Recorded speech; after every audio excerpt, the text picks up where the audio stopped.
wonder when I'll be as tall as my big sister.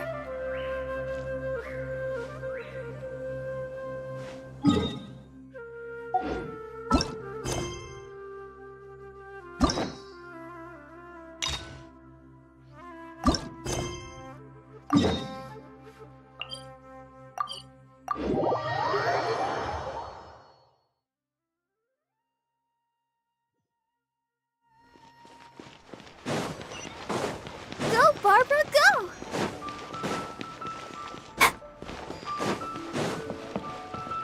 Add Astra.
Uncle Dai, we're back! Oh, and this must be the friend you spoke of? Yep. Paimon doesn't know who your rock expert is, but he's got nothing on our guy. Let's not get ahead of ourselves. Still, I do have a claim to some experience in this field. Uh-huh, so you say. Wait till my guy gets here, then we'll see. It's no use me singing his praises. You'll have to see for yourselves. Is this the place? Aha! Speak of the devil. Allow me to introduce my assistant, Kunjun. Young Kun, these are two adventurers assigned to us. And as for this gentleman... Huh?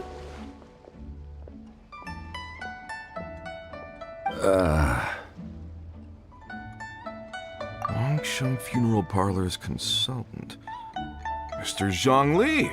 I've heard about you. They say you're a man of great knowledge and many talents. I had no idea I'd be meeting you in person today. I'm sure I recognize you. Have we met at the parlor? Wait, I've never been to the parlor.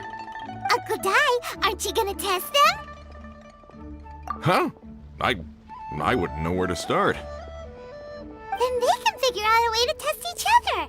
If Zhang Li wins, he's the assistant. If Zhang Li loses... never mind, Zhang Li won't lose. A contest? Why, it would be my pleasure. I admire your enthusiasm, good sir. I must say, you certainly have the look of an industry expert about you. It'll be interesting to see which one of us wins. Stop talking the talk and start walking the walk. I'm just saying it like I see it, which is, incidentally, the only skill I have worth talking about. So you're an appraiser, Mr. Kunjun. Well, no. Actually, I've already forgotten what I'm in Liyue Harbor for. I was standing by the side of the road one day when Uncle Dai called me over. He saw me holding a rock and asked me a few questions. He seemed incredibly excited, even followed me for a while. We arranged to meet here. Huh? How could you forget something like that? I saw him on my way over to Liyue Harbor, poring over rocks and muttering to himself. He looked to be very familiar with them. I asked him a few questions out of curiosity. To my surprise, he knew more than me, an old mining foreman. In any case, he didn't have any pressing matters and agreed to help me. So, do you have a poor memory? Not exactly. Anyway, if it's rocks you need help with, I can most certainly lend a hand. Mr. Zhongli, what do you make of this rock? A glossy exterior, with a fissure that could only have been left in the wake of a volcanic eruption. If I'm not mistaken, this is a rough gem from another nation. Ah, a keen eye. It's no ordinary rough gem. Fragile surface layer, black veining. My intuition tells me that there's high-quality crystal ore inside. Remarkable! This rock does indeed hail from the vicinity of a volcano. I came across it in a market and snapped it straight up. The seller thought it was some leftover industrial remnant. They had no inkling of the treasure that lay within. Purity and geological rarity alone aren't enough to make a treasure. Some of the most precious crystals contain deposits of water or sand. In the moment of its formation, the crystal hidden within this stone shell captured a pocket of water. For water to be hidden in its depths, like a moon concealed within a mountain, reflecting shafts of daylight that make it through. Now that's a rare treasure. Such a detailed description, almost like he saw it with his own 2 eyes. Say, you're not trying to hoodwink us, are you? After all, we haven't even seen what's inside yet. Everything he said is true. Most crystals are born in high-temperature environments. Heat and water aren't natural bedfellows, of course, which is why crystals with water deposits are so sought after. Moreover, this particular crystal contains mountain lake water. A rare find indeed. Well, if Zhongli says so, it must be true. I've yet to encounter anyone with a judgment as shrewd as yours, Mr. Zhongli. How did you know exactly what lay within? I've seen many such stones in my time. I recognized it immediately. I hope you didn't mind me flaunting my experience, Mr. Kunjun. Of course not. I feel I've met a kindred spirit here today. I hope you will accept my friendship. Uncle Dai, it would be a mistake for Mr. Zhongli not to join us. Trust me when I say that his level of expertise is unrivaled in the trade. You won't come across another of his caliber in your lifetime. Very well. There is strength in numbers, after all. Everyone, follow me to the chasm. There are men counting on you to find them.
This is where the incident occurred. 6 days ago, a group of us left the site to attend to other matters. When we returned, the 4 men we'd left behind had vanished. I led a team around the entire mine, but found no trace. That's when I decided to enlist help. So 4 miners have disappeared. Yes, there were 10 of us. We lost Long, Bold Sen, Brave Sen, and Mao. I worked with all of them. Workers in this trade are usually young men in the prime of their lives. Could it be that the 4 of them left for another mine? Unlikely. There's no other lodging for miles around, and we didn't pass any other mines on the way over. Huh. Such a huge mine. Did you really manage to explore every corner?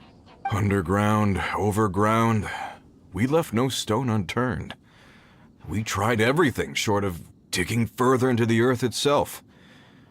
How could 4 sturdy young men just vanish into the bedrock? We'll need to explore the site ourselves before extracting any conclusions. Very well. I'll wait here. Please, proceed wherever you'd like. If you come across any clues, let me know straight away. So strange. How could the 4 of them just suddenly disappear? Did they run away from something? Over here! What's this? A pile of shirts, some trousers. A few everyday items. They must belong to Uncle Dai and his men. 1, 2, 3, 4. Huh, that seems right. 10 shirts, 10 pairs of trousers. These must be spares, right? Look, Uncle Dai's clothes are identical. The 4 of them have been gone for 6 days without a change of clothes. There's also a few handkerchiefs and some soap lying around. Oh, and some tool belts. Items for washing one's face before the dawn shift. Mining equipment. So, they didn't take any supplies. Correct. Improbable. There are 4 pickaxes missing. It seems likely they left with the tools of their trade. They had time to take their tools, but not their everyday items? Curious. Huh. Why would someone set off with their tools, but leave their luggage behind? 1, they were working close by and didn't need to move their personal effects. But seeing as they've yet to return, this seems an unlikely hypothesis. Or 2, they were forced to leave and had no time to think about their supplies. Oh. It's certainly a possibility. We'll need more clues before any further inference can be made. If they didn't leave, maybe they were made to leave. Let's make a note and let Uncle Dai know.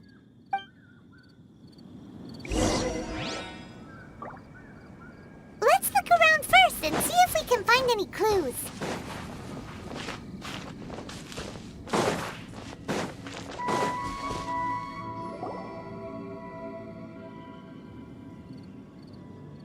Kunjun, what do you have there? Oh, right on time. Did you find anything? There's a chunk of ore here. Perhaps there are clues within. Or, what does it have to do with the disappearance? Let's find out. I'll give it a try. A moment, please.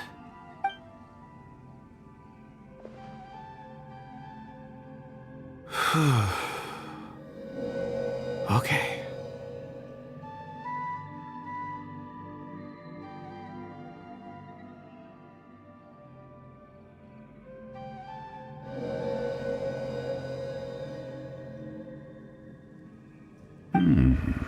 Looks like he's concentrating really hard. What's he up to? I see 4 men following someone out of the mine. It looks like a child. A child? What's a child doing in a mine? I'm not sure. Also, how did you see anything exactly? Oh, I don't mean see in the traditional sense. I would appreciate it if what I'm about to tell you remained a secret. It's a little odd. I've never dared to tell anyone before. I can perceive the memories of Or. Huh? Perceive? So there's no conjecture at work? You mean you can put your hand on a rock and boom, it just happens? I've always sensed that Or contains memories. Sometimes it records events that occur in the surrounding area. All I have to do is touch one and focus my attention, and the memories come to me. Amazing! So you can find out everything that ever happened there. It depends on the ore. Some ores have astounding memories. Others, like iron ore and white iron ore, aren't up to much. Their memories are hazy. Core lapis and crystal memories are much stronger. They record more events and in greater detail. Stone seeing. Fascinating. A rare ability indeed. It was prudent of Uncle Dai to recruit you, Mr. Kunjun. I'm glad I can be of assistance. Based on what I saw, I believe they followed this path. This will take us north, away from the mine. North. Another clue for Uncle Dai. Let's make a note of it.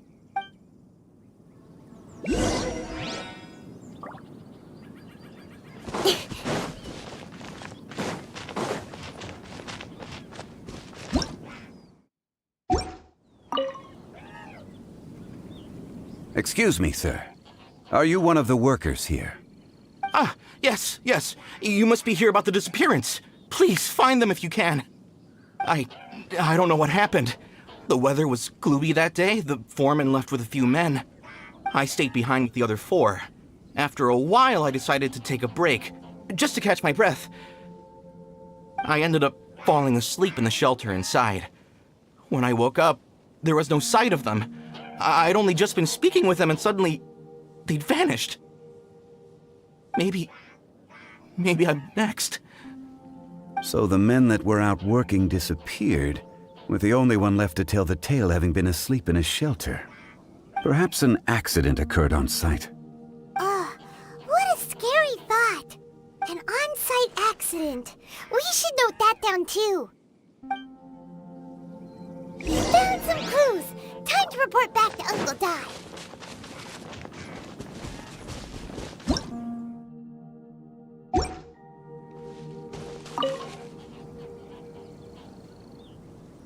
You're back. How are the investigations going? We found 3 clues in the vicinity. First, there are 4 missing pickaxes, yet everyday items are still in their place. This suggests that your men didn't leave of their own accord, but were forced to. Forced to? But who would kidnap miners? Who indeed? Second, there were 5 workers at the mine. One of them left the site to take respite. When he awoke, his colleagues had disappeared without a trace. Those who kept working all disappeared.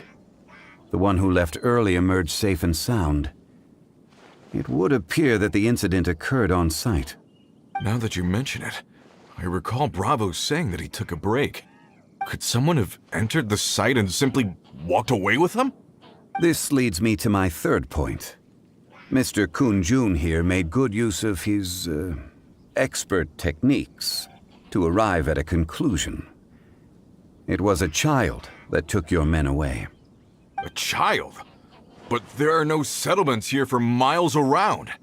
There's no way a child would have made it over to the mine.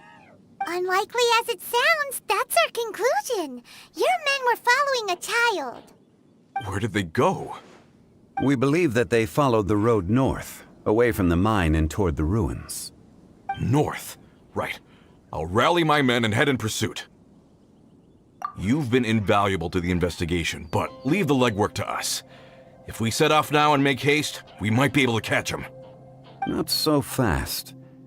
The incident occurred 6 days ago. Even if they set out on foot, they will have covered a lot of ground by now. You're right. New plan. I'll lead my search party over to the settlements further out and make some inquiries. There are only a few settlements around here with lodging for the night. We'll go investigate and see if we can come up with anything. In the meantime, You could keep looking for clues. If we don't see each other, let's reconvene at Wangshu Inn tomorrow evening. Agreed. All right, me and my men will get going.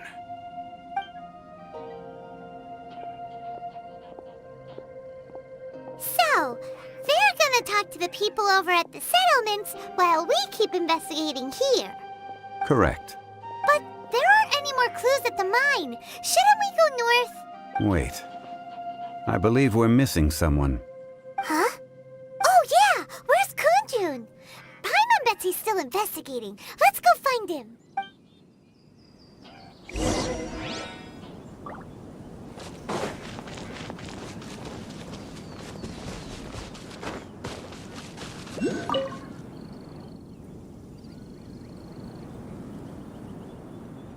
Kunjun, what are you searching for? We're all out of clues. Let's get going. Apologies. I'm conducting a quick search for my own benefit. I'm looking for a precious stone known as Dragonfall. Dragonfall?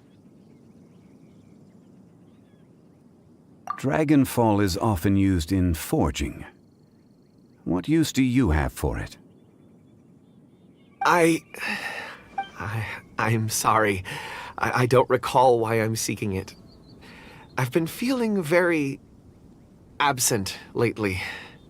Name and address aside, I'm having trouble remembering things. In fact, I've been feeling extremely anxious, as if there's something I've forgotten to finish. It's an unpleasant sensation. Oh, Paimon knows that feeling. When you know you've forgotten something, but you can't remember exactly what it is. I don't even know where to start with it. I've been aimlessly wandering. That day at the market, I overheard a conversation while I was buying something. They mentioned Dragonfall. It sounded so familiar to me, as if whatever it was I had to do was linked to that stone. So, I decided to look for some. Perhaps if I can retrieve some, I'll remember what it is I have to do. I see. If I am able to during our endeavor, I will help you look for this stone. Really? Oh, thank you, Mr. Zhongli. You're too kind. Think nothing of it. Shouldn't we get going? Heading north from the chasm, we'll reach Lingju Pass. If this is indeed the path they chose, there will be traces. Great! Let's have a look.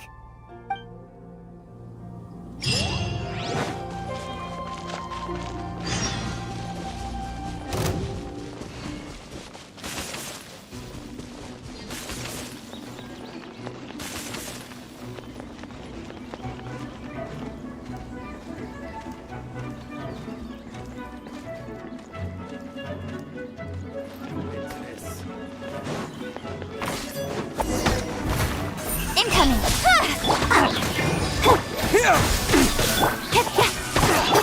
I'll protect us. Speed of light.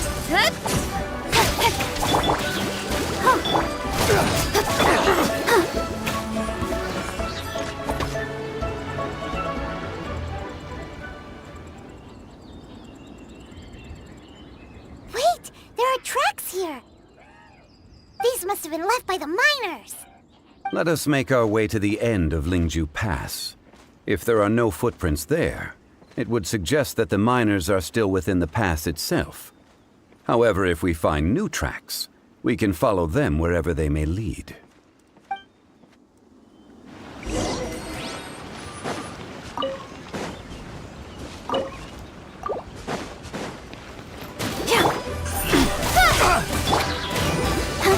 Scatter! Incoming! Hey!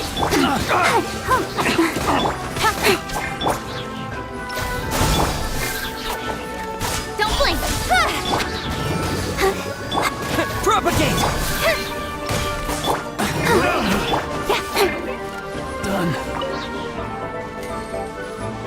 Incoming! Go, Barbara, go! Let the show begin. Hey! Scatter! Speed of light.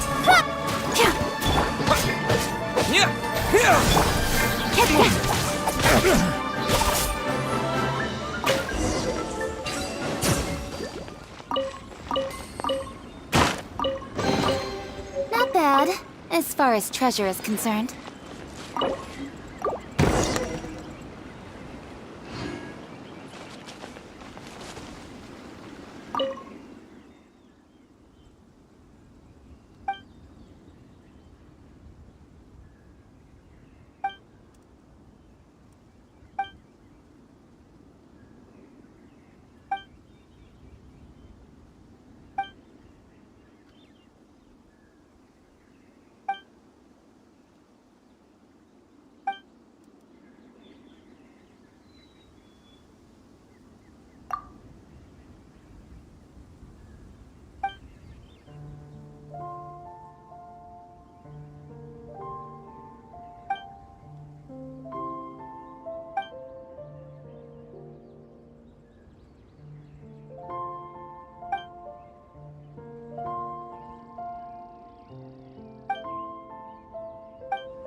Not bad, as far as treasure is concerned.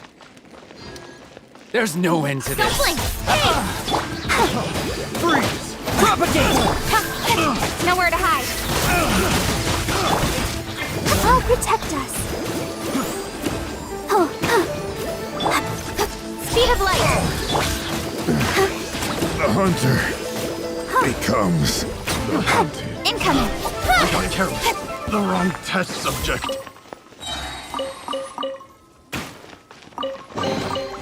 That's everything. On to the next.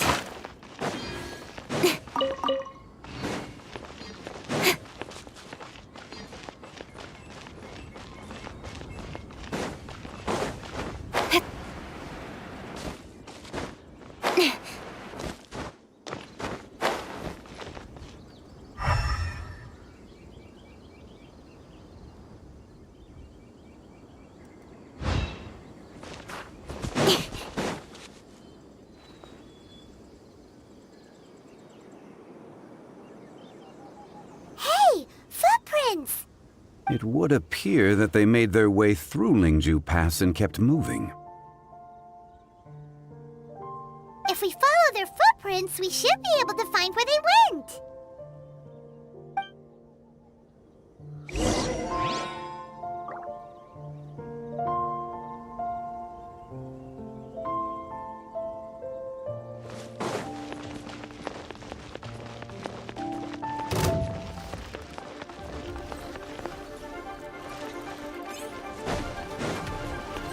Don't blink! Hey!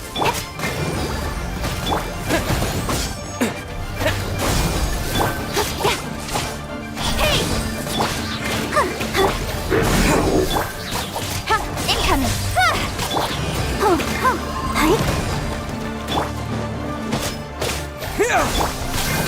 Speed of light! Hey! Out the frying pan!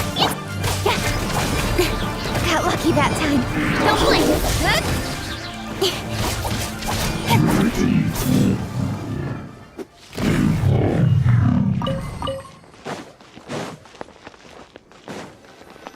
Oh no! The footprints end here! We should inquire with anyone nearby. If the miners came through here, they may well have seen them.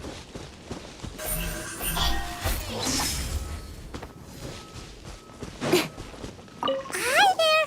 Have you seen anyone dressed like a miner around here? A miner? I'm afraid not. Let's try someone else.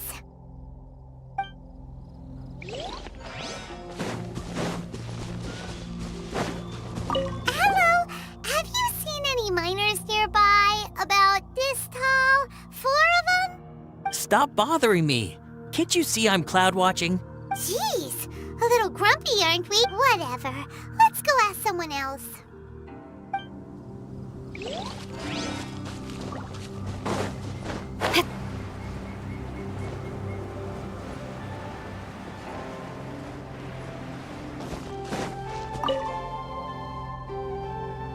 Hey there!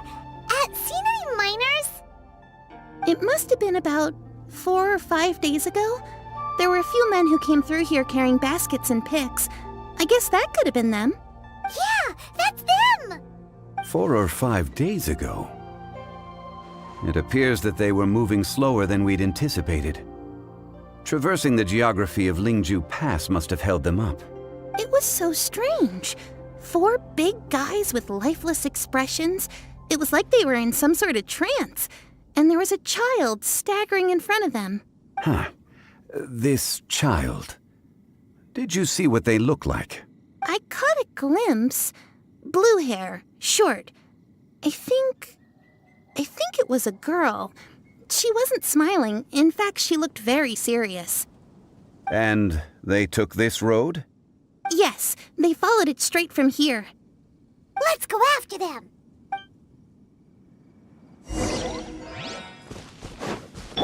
Let the show begin.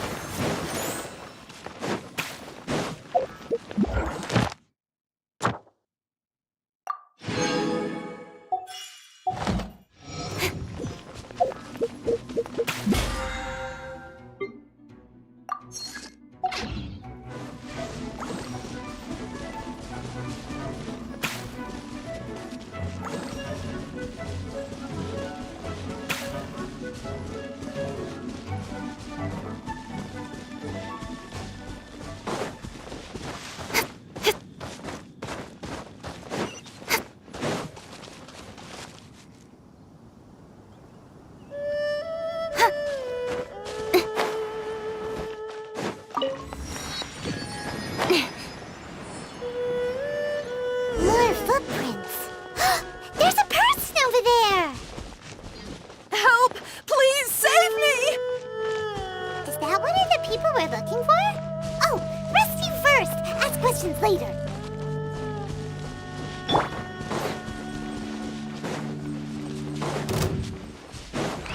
Hey-ya! Nice and spicy. Incoming. With sword comes shadow.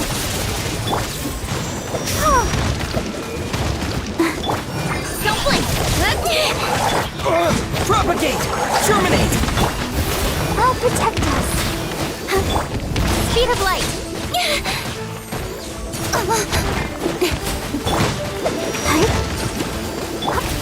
Don't blink.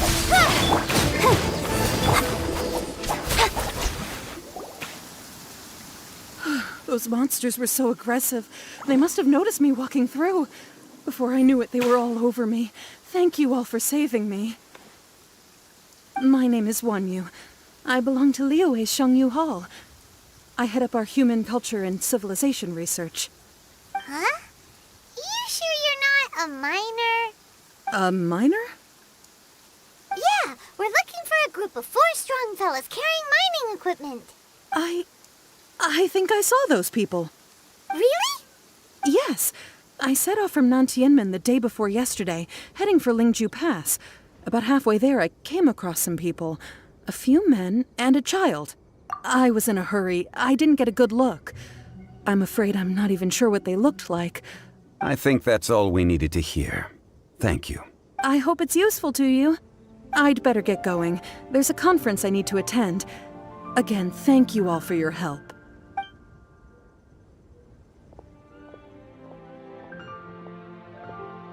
According to this scholar, the miners were heading for Nantianmen. Can we be absolutely sure that it was the men that we're looking for? A child with a group of adults. Sounds pretty close to Paimon. But... Hey, perhaps that rock over there can tell us more.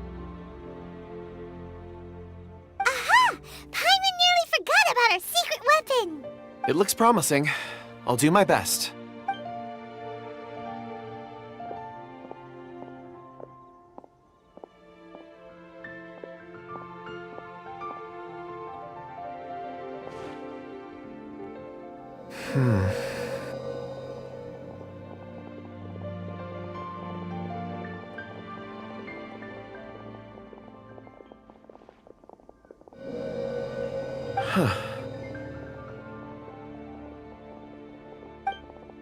It's the same group, all right. They followed this road. Mr. Kunjun, your stone seeing is something I won't forget in a hurry. I suppose it is an asset, though I rarely find a use for it. But praise from Mr. Zhongli is high praise indeed. It's a good thing we brought our Kunjun compass along. We would have lost all sense of direction a long time ago. You think so? I guess it's been a worthwhile trip then. It feels like we're cracking a criminal case. It's a lot of fun. Be that as it may, we would do well to keep our guards high. 4 fully grown men in a trance-like state, walking ceaselessly day and night, over hills and mountains, led by a child. This is no ordinary incident. Oh, you're quite right, Mr. Zhongli. We should have our wits about us. That's not all. Our scholar was attacked by Geovishap hatchlings, but the level of aggression they exhibited was unusual. We have encountered many clues along the way. So far, they've pointed us in the right direction. The miners headed in the direction of Nantianmen the day before yesterday. From here, they would have had to navigate a perilous mountain road. If their destination is indeed Nantianmen, we should be able to catch up with them. Great! No time to lose! I left a mark in the vicinity just now. If Uncle Dai does pass through here, it should guide him to us. Clever thinking! A classic Zhongli move!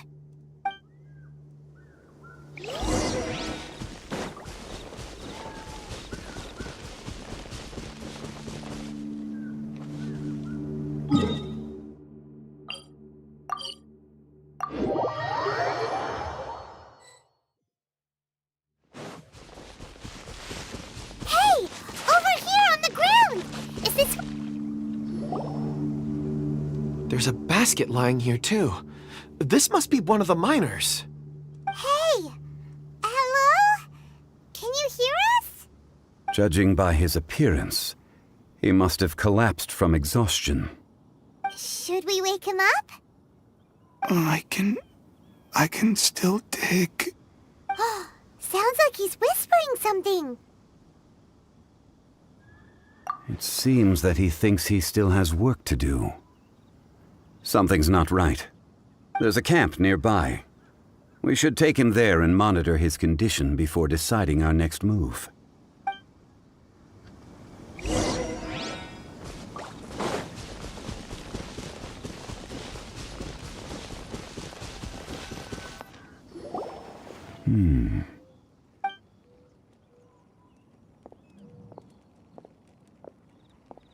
How is he? He won't die, right? He's worked himself into a stupor. Thankfully, he's not in serious danger. Paimon heard him talking about digging for something. Did he dig himself into this state? It's certainly a possibility.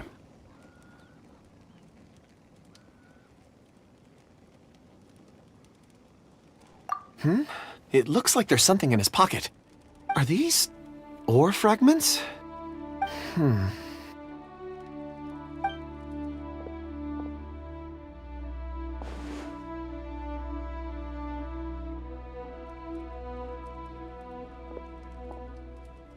I just witnessed the memories within these ore fragments. This person brought these fragments out of the mine. He's one of the 4 that we're searching for. How he came to be here is what we need to understand. So he was kidnapped and then abandoned here. But if they didn't need him, why bring him all the way out here? Unless something happened. Something that led him to fall behind. Ugh. Paimon's had enough. This is too mysterious. Oh, wait a moment. Seeing these fragments has jogged my memory. I have something for you. What is it? Ooh, is it a present? Something for us? As I mentioned, before I met Uncle Dai, I was in a daze. After setting out with you on this case, it feels like a fog is lifting. I was so happy when Uncle Dai enlisted you to help. I would never have managed to track down these clues by myself. These are some crystals that I bought from the market. Not any old crystals, mind you. This purity is extraordinarily rare. One for each of you. A memory, if you will. It's beautiful. Oh, and the colors change as you turn it. It's like a different crystal from each angle. But of course, take it. And this one is for Mr. Zhongli. Huh? Is something wrong? Not to your liking? On the contrary, I just hadn't anticipated receiving a gift during the current circumstances. But thank you. I will take good care of it. I'm pleased you like them. It's nice to be able to give a gift that others can appreciate. Oh, I see more rocks over there. You should all get some rest. I'm going to scan the surroundings. Perhaps there are more memories to uncover. You sure like rocks, huh, Kunjun? Ores are the crystals of the earth, the sediment of time itself. I feel at peace among them. Get some rest and call me when you're ready to set off. I won't be far. Rest easy. I surveyed the area. There's no danger here. Oh, however, there is something I wanted to discuss with you. Huh? What's with the seriousness all of a sudden? Traveler, does Dragonfall mean anything to you? You mean the ore that Kunjun's looking for? What's so special about it? Dragonfall is an incredibly rare ore used in forging. The majority of regular crystals are formed in high-temperature environments. Dragonfall, on the other hand, is formed as a product of elemental reactions. Elemental reactions can produce material objects? Indeed they can. However, only a minority can survive for long periods of time. Dragonfall first emerged in the midst of a great battle, thousands of years ago. Powerful clashes of elemental energy gave birth to elemental crystals. When the fighting ceased, these geological remnants were miraculously preserved. Cool. And yet they are crystal creations all the same. Few and far between, relatively unknown. A few hundred years ago, they were virtually mined into obscurity. Why is it then that a citizen of Liyue now wishes to strike upon ore that has long since vanished from the earth? Yeah, if he knows of its existence, surely he knows all of it's already been mined. Weird. Paimon doesn't get it. There are those in the mining trade who retain a keen interest in Dragonfall. But for someone like Mr. Kunjun, whose motivations for seeking it are unclear even unto himself, it's practically unheard of. Ulterior motives? Is he a villain? A conclusion that is presently impossible to reach. We must watch and wait. Don't forget, rescuing those miners is the primary objective. As for anything else, sooner or later the tide will reveal the lie of the land. We're drawing closer to our goal. I believe we should continue to follow this road through. Now that we've found one, the others won't be far away. When you're well rested, call Mr. Kunjun over to us. We still have more investigation ahead. We should ensure this miner is settled here at the camp. Once we've brought this matter to a close, we can return and attend to him. I suggest we leave a note for Uncle Dai. If he does find the camp, he'll know what to do.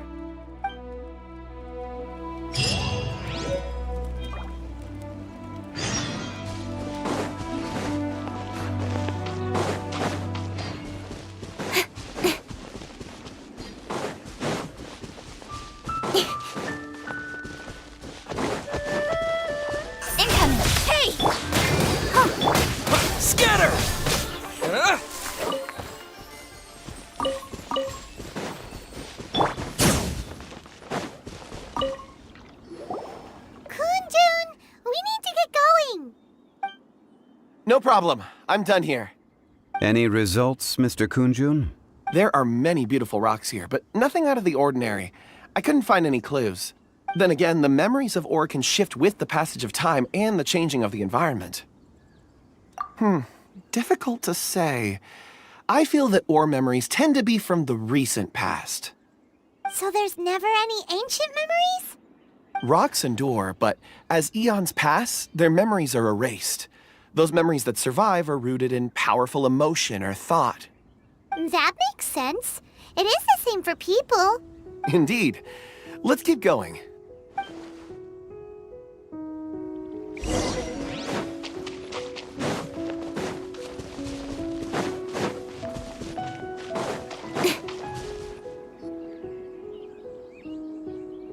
Wow.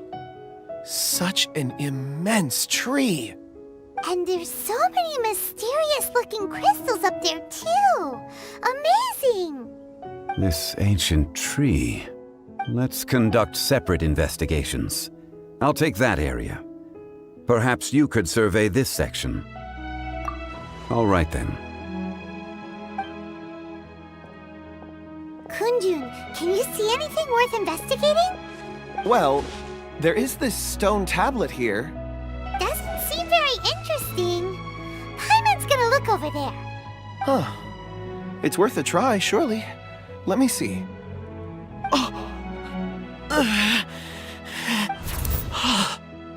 This is... Hey, what's wrong? just a bit lightheaded. It's past.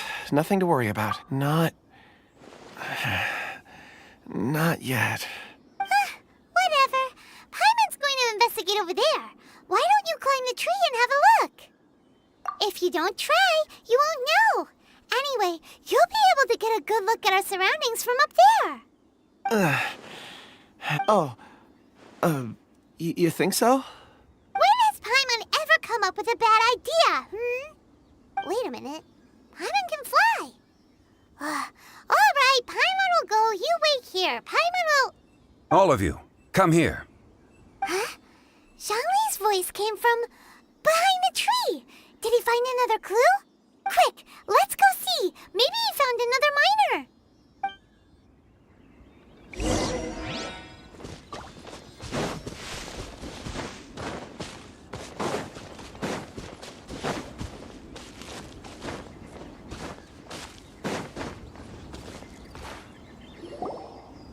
This has been newly dug.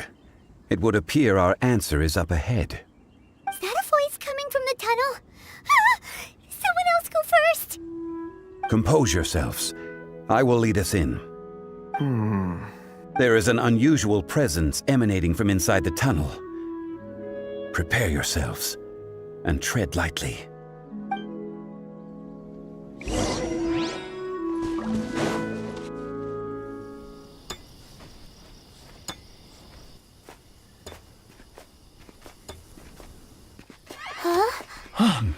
Listen. The missing miners are here. What are they digging for? I'm afraid that this whole tunnel is the fruit of their strenuous labor. That gate. Has it been there all along? Digging a tunnel to this ancient seal. Had they not been discovered, they would undoubtedly persevere to the gate.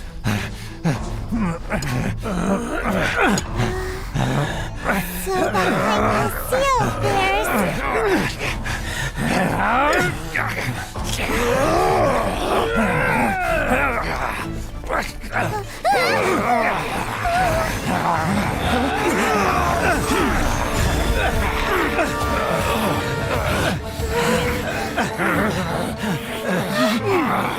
What do we do?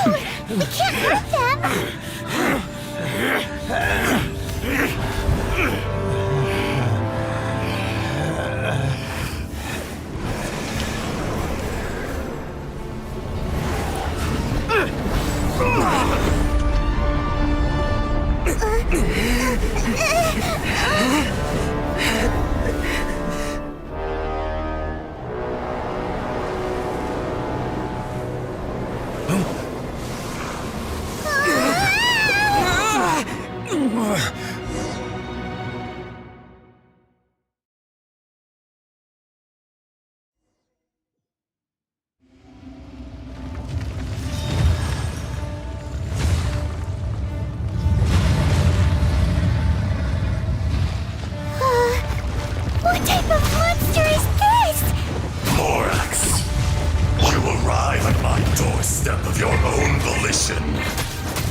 Taking revenge for sealing me away will be all the easier.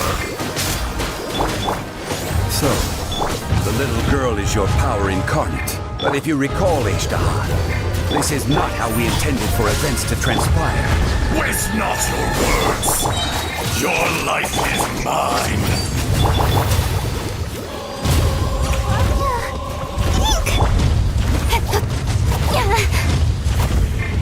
Don't blink! Hi? Right, Pam! Into the bucket! Hi? Quake! Crumble! Rise!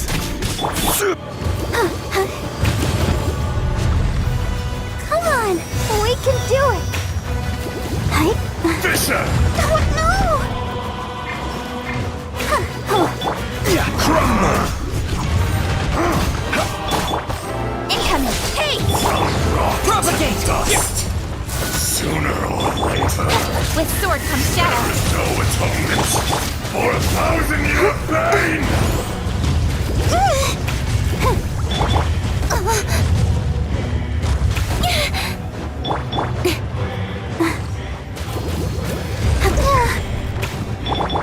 Speed of light! This one's not enough! You would forsake me again? If that is what you choose to believe, so be it. He who bears the weight of memory is destined to shoulder the burden of truth, as it ought to be.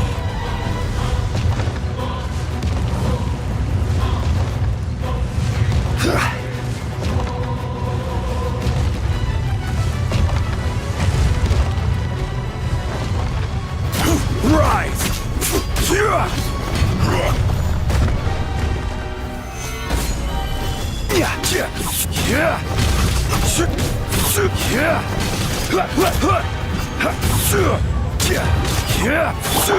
Let's dance!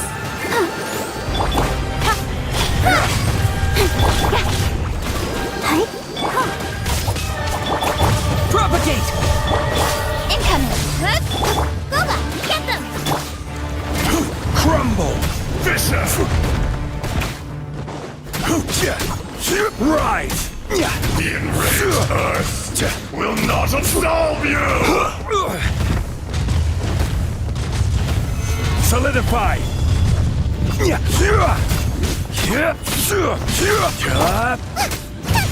this! Speed of light! Cut to the chase! Morax! You think you can destroy me?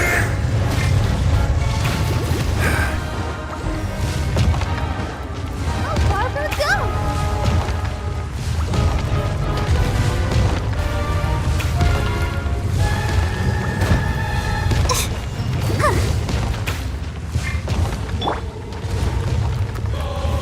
Stabilize!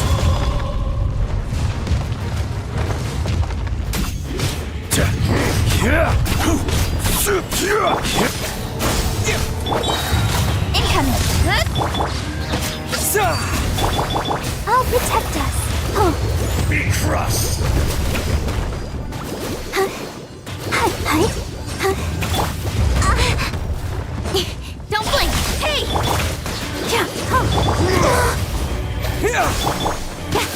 Speed of light! Nowhere to hide! Out of the frying pan! Into the butt!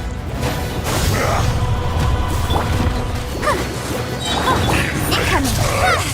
Will not absolve you! Boba! Get them! Got lucky that time. Let's dance. Ready, steady, go!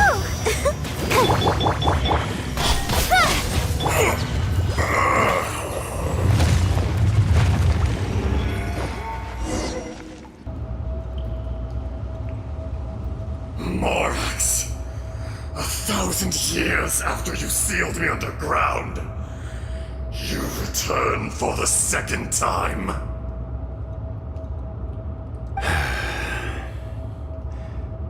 You should call it by its name, Ajdaha. Fate. Fate? Fate?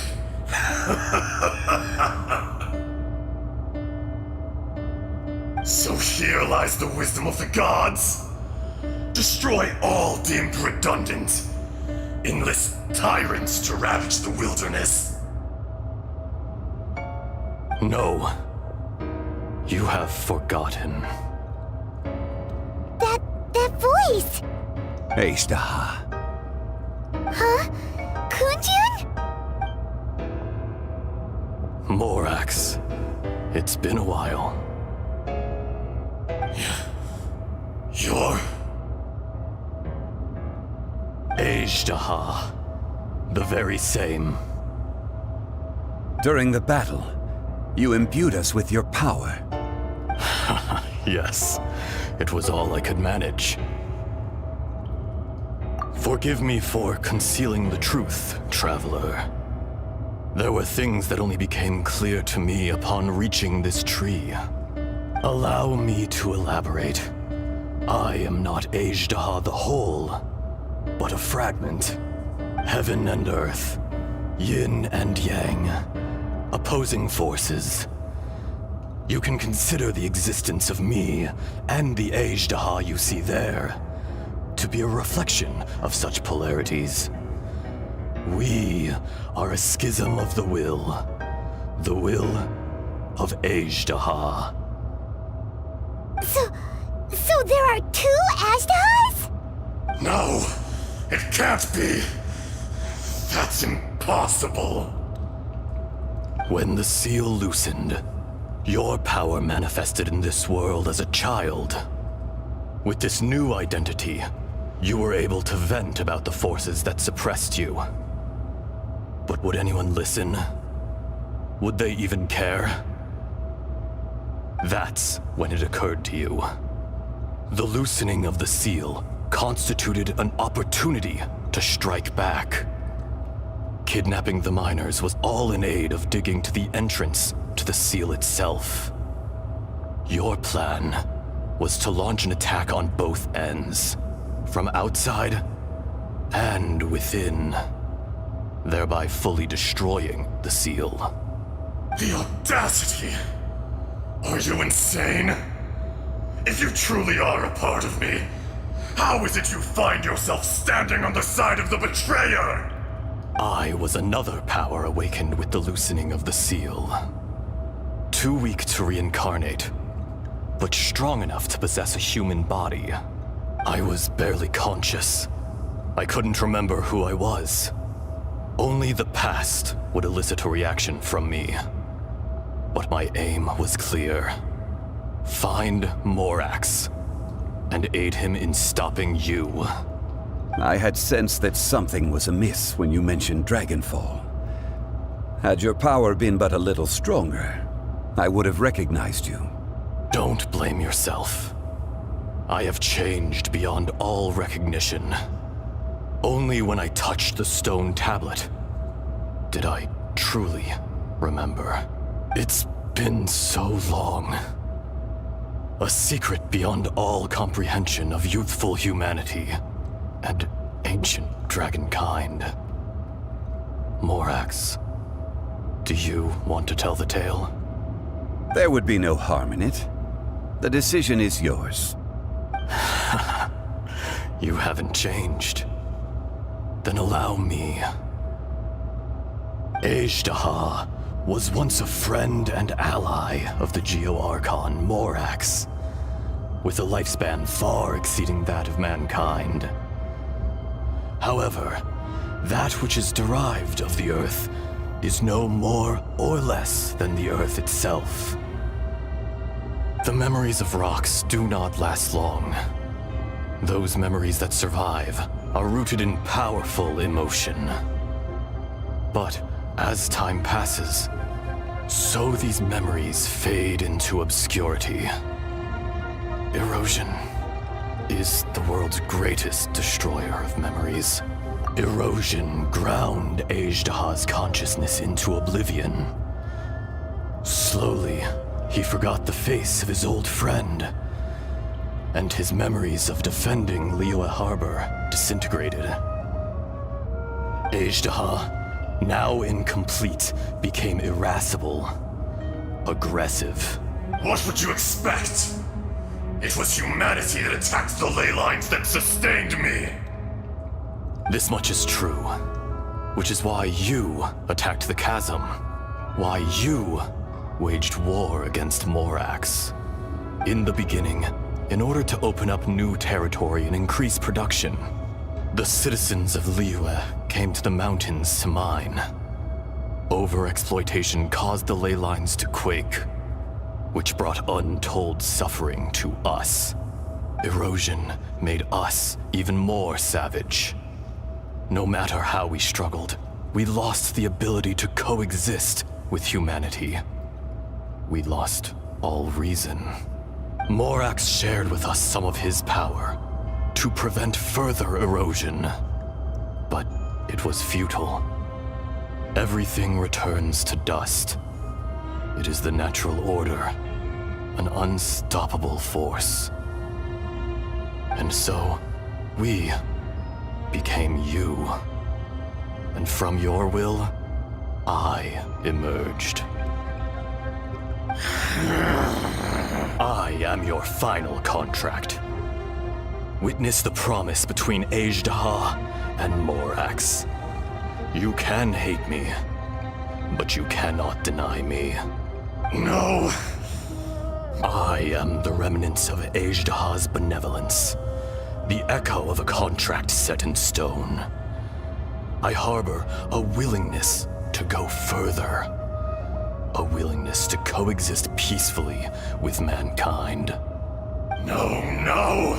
It is I, Ajdaha, forged of elemental crystal, bearer of the weight and memories of the earth, older than the mountains and the oceans that decides. I will not swear allegiance to this insect. Morax is not an insect. A lord over insects is nothing but an insect in turn. You forgot yourself.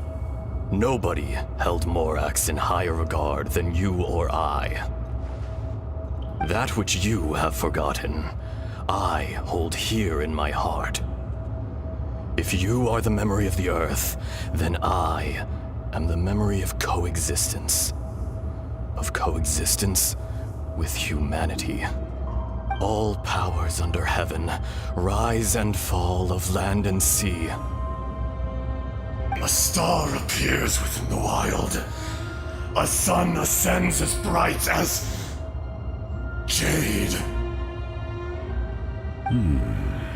Strange. What is this feeling? And all this? You are spent, and I will soon disappear. Before I do, heed these words. In the wilderness, snow falls on a spring day. In an instant, it will melt. Even where it is fleeting and leaves no trace. Even where it will never fall again. No! That isn't true! I don't accept this as fate! Perhaps it isn't, but it remains an inevitable misfortune. More axe! The little girl vanished! Are you satisfied, Ajdaha? I had to make amends. Satisfaction had no part in it. So, Morax, you call yourself Zhongli these days? I do. Well, I'm afraid old habits die hard. To me, you're Morax. As you please. I never did forget your gift of sight. I hardly lifted a finger. Think nothing of it. And yet, you could see. You wouldn't know the yearning of a blind dragon, searching for the sun. A pair of eyes from Morax to Ajda. This... I will remember this. Your power is nearly spent. Perceptive as always, my friend. Shall we get going, you and I? Surely the pressing matter is still that of the miners trapped outside the seal. Indeed. Hence the need to get going, to fix the damage left in your wake. Straight down to business as always. Let's go.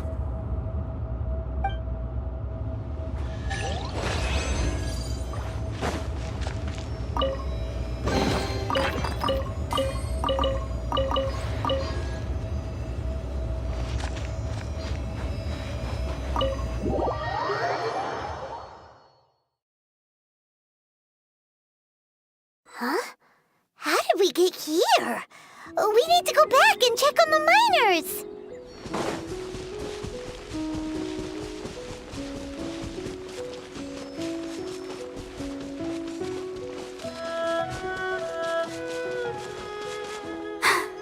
I'm fine.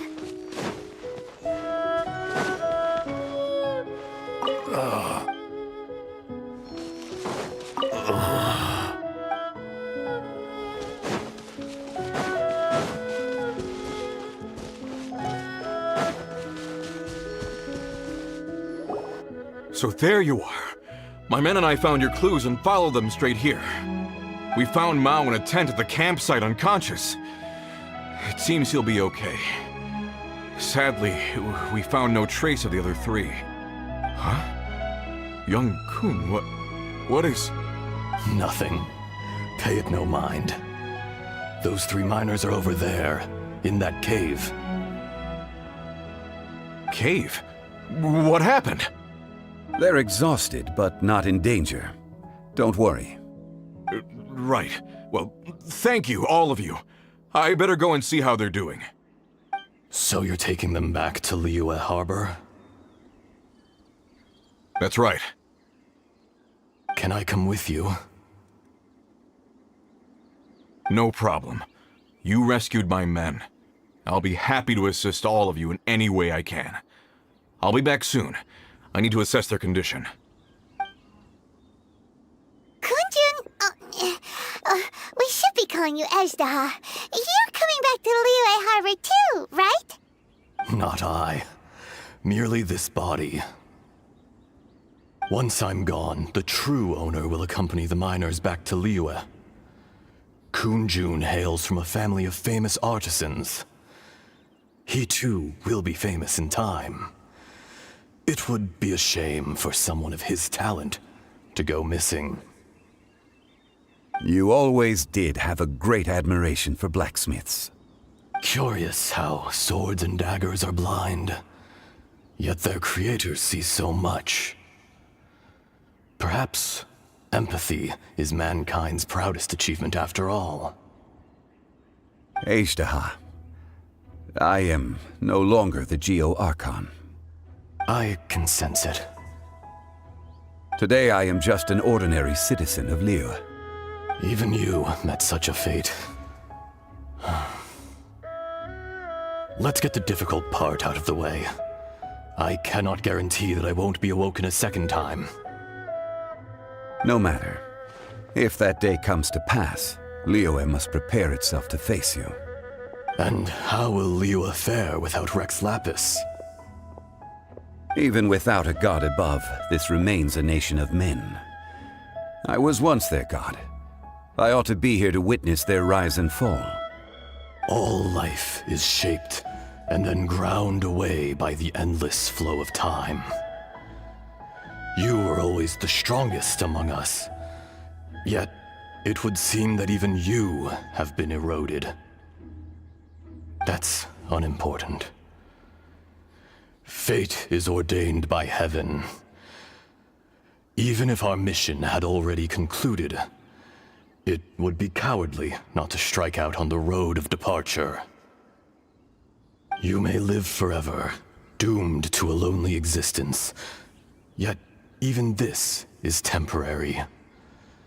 When you reach the end of time, those people, those past and future relationships predetermined by fate, they will be waiting for you.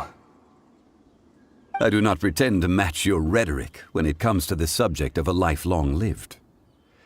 I fear that the life of an elemental being is longer than any in this world. Were it not so, you would have killed me long ago, and would not be having to face me again now. You've brought a smile to my face. When all is said and done, a reunion between old friends is an auspicious occasion. That day in the chasm, did you hesitate? A heart of stone is a heart nonetheless. But I am the god of contracts, and was for a time a god of the people of Liyue. You chose justice, but did not forsake your kindness. You came to me not as an assassin, and so I was willingly sealed away. The movements of the Earth Dragon can tremble the earth and shake the heavens. With your abilities, even at my full strength, I struggled to confront you, let alone seal you away. Hence my inception. Do not forget that I was there with Liyue's founder.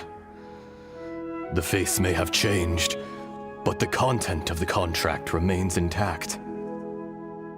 Old friend, god of contracts, I hereby honor our agreement.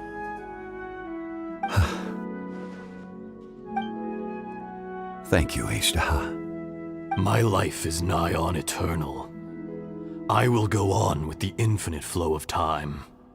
And you, Morax, you too will live for many a day to come.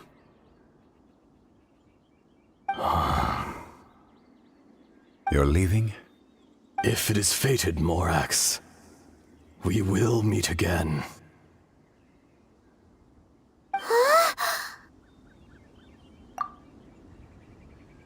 Yes. Don't be alarmed. He's only asleep. Whoa. That was so weird. It was like he suddenly became another person. In fact, we have yet to meet the real Kunjun. He was. Centuries may have passed since then, but events from 1,000 years ago remain crystal clear in my mind. In our last tale, Rex Lapis was walking alone in the mountains. He heard a remote voice, unlike any other, coming from a crack in the earth.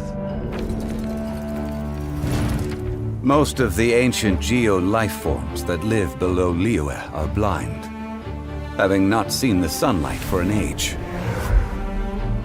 The voice was sometimes sad and song-like. Other times it was loud and thunderous. The Lord of Geo searched here and there before finally unearthing a strange stone from the bedrock. That's how Ishtaha was. I answered his wish and took him above ground. The Lord of Geo took pity on the rock spirit and carved it into a magnificent work of craftsmanship, a vivid representation of a dragon. I bestowed him with a pair of eyes to see the world and came to an agreement with him. With his fingers, he made 2 eyes, quicker than words could tell. Lightning flashed and thunder roared, and a living, breathing dragon soared into the clouds. I agreed to let him live among the people above ground. But if the day ever came when he brought ruin to order, he would once again be sealed in the dark. The dragon accompanied the Lord of Geo, fighting campaigns alongside him in the 4 corners of the world. We have a saying to eulogize these events. The crash of a spear brought billowing dust. The mountains and waters made way at the sound. The sight of a dragon bestowed with a touch the promise of rainwater blessing the ground.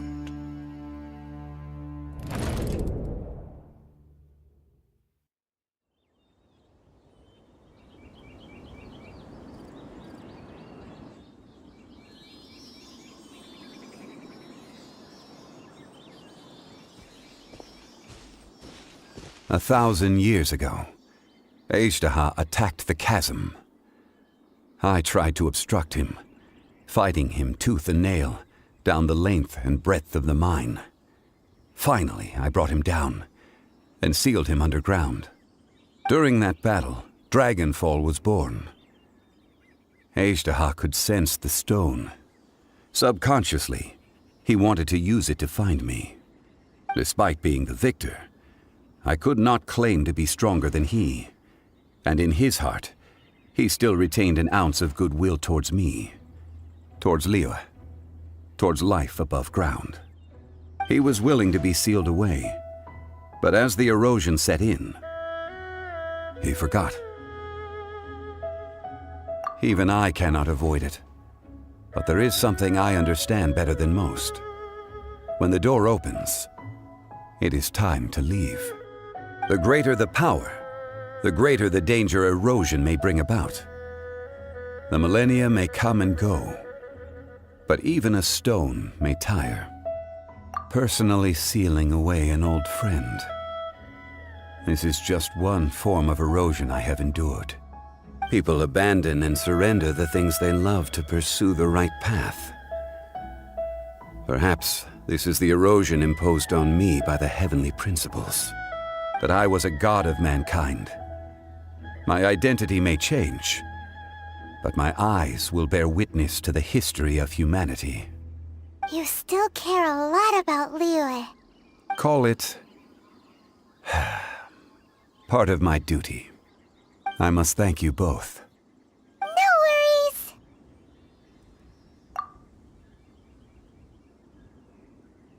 Oh? About what? Oh yeah, Paimon nearly forgot.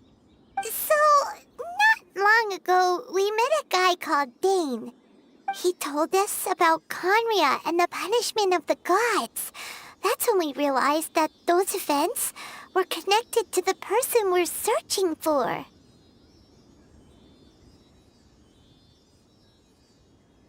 Zhongli, you're a god. You've lived through thousands of years of history. Surely you experienced the incident?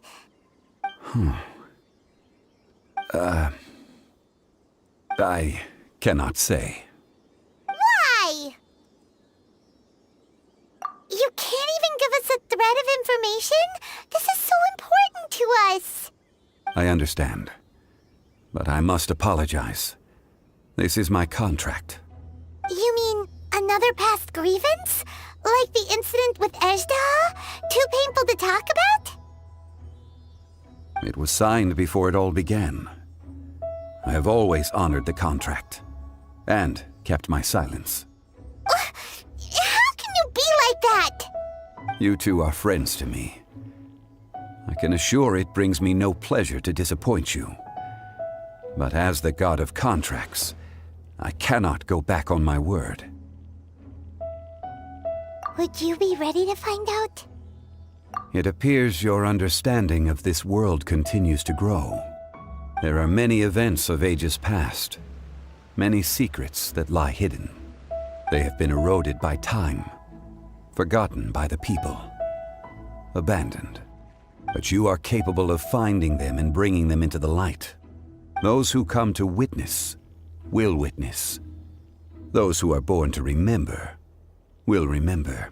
If you take the same road as that person, there may be more difficulties ahead. But as long as you firmly believe that you are on the right path, everything has meaning.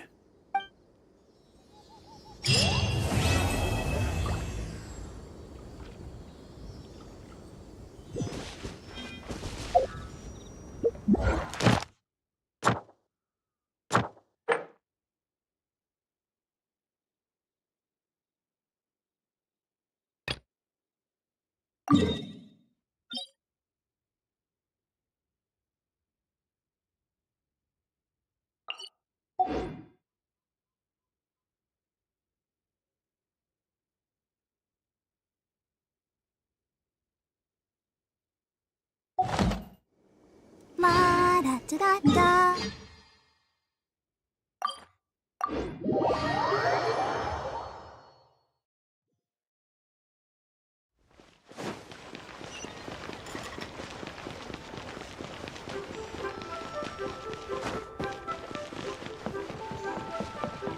Ad Astra Abyssos. Thank you for completing today's commissions. Here is your reward.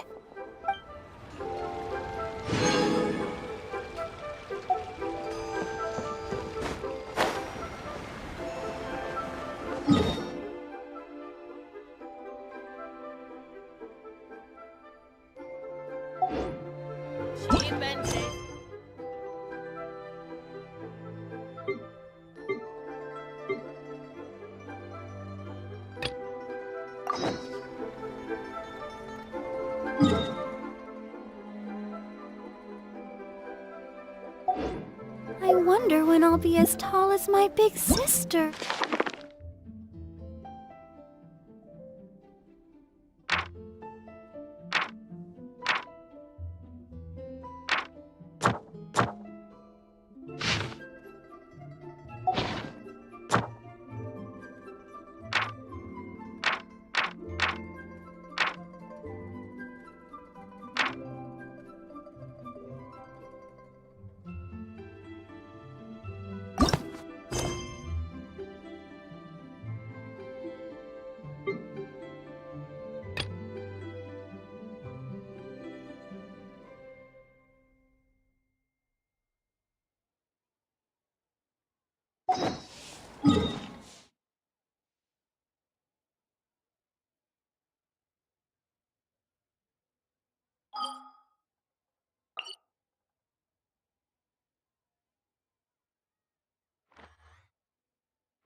Let's finish this fast.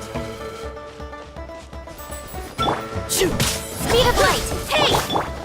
I'll protect us. Scatter! Here! Incoming!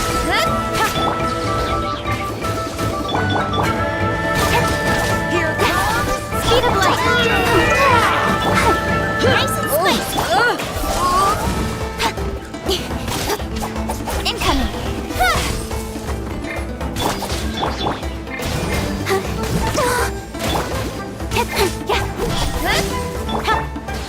Let the show begin. That was quick.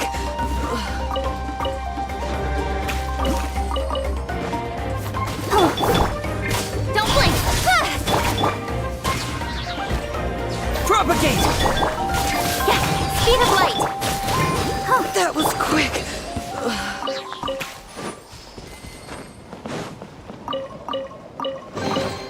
Not bad, as far as treasure is concerned.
I take it you're the ones appointed by Elder Talapo?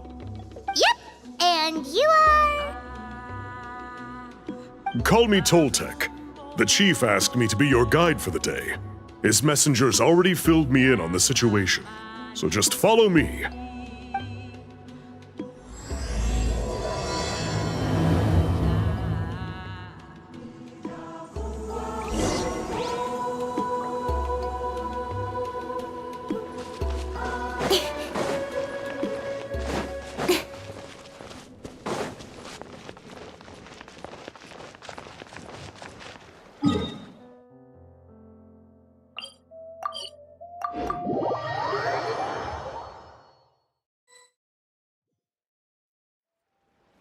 So the guy is somewhere in this cave, huh?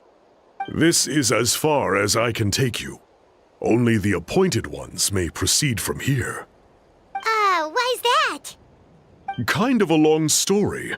Apparently, there's a certain fruit that grows in this cave, the juice of which can be processed to make an excellent dye. Many years ago, our ancestors set out to make a series of ambitious works of graffiti art. They selected this cave to make them in, presumably due to the availability of the dye. However, they didn't want anyone to see their work before it was completed, and so they sealed off the entrance to control access. To bypass the seal, you have to have mastered the art of color perception, or something like that. Oh, right.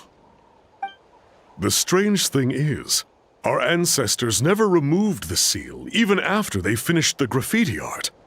Since it was sealed off, the only person who's been inside is the great shaman, Huitzilin, and that was 300 years ago.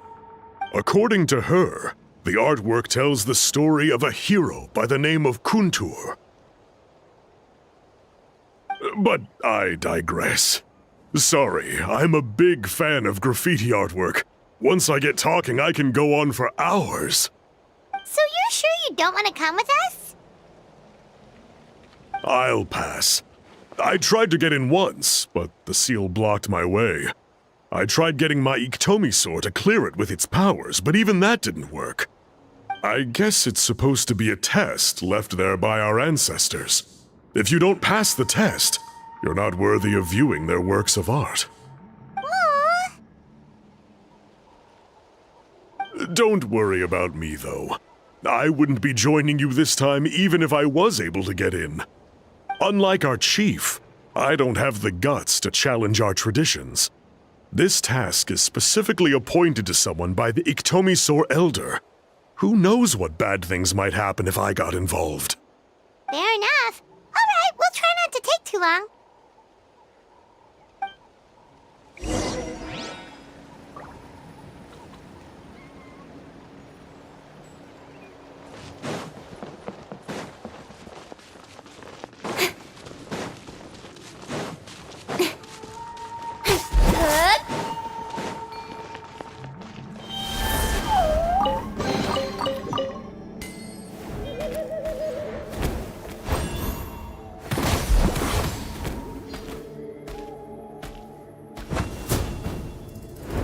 Looks like there's no way past. Maybe try the same thing as before?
Let's head in and take a look.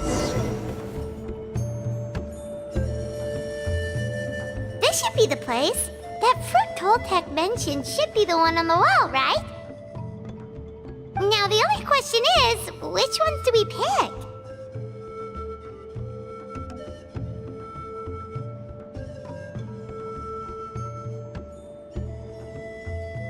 Well, go ahead, try it out.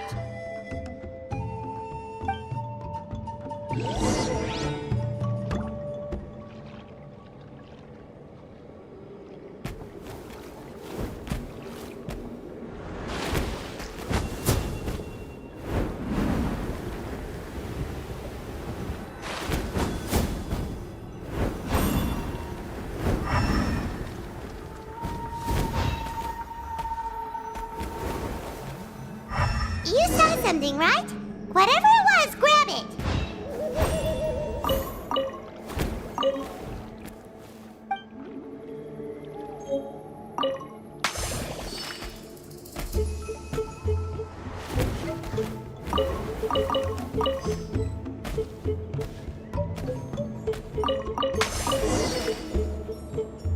These guys' ancestors made some real works of art here.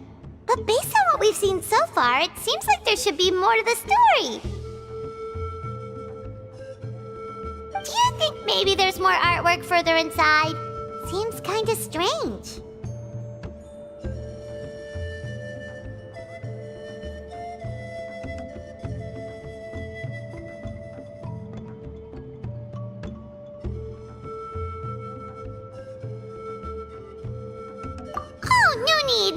was just thinking aloud.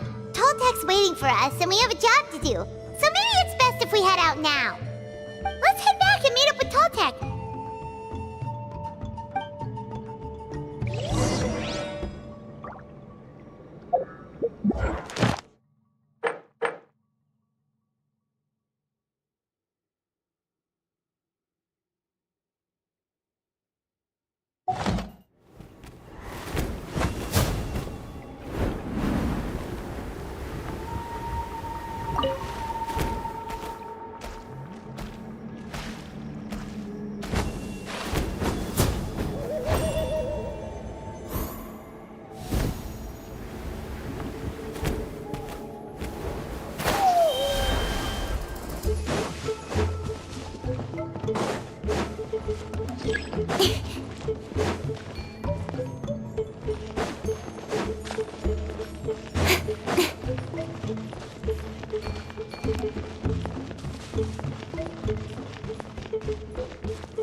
Sounds like you made it through the seal then. Our Iktomi Elder was right about you. It's getting late. Follow me. I'll take us back.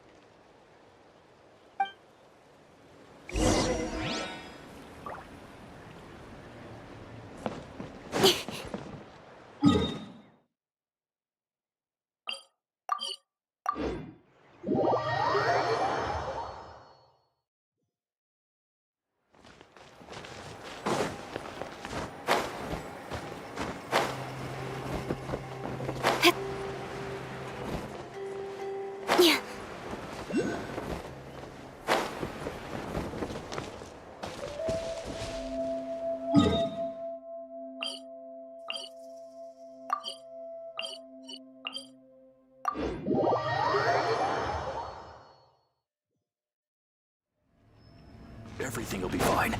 It'll all be fine.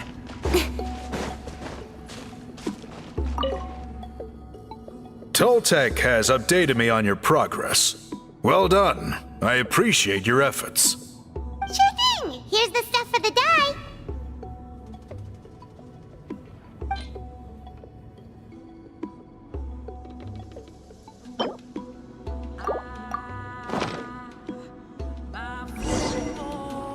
I see.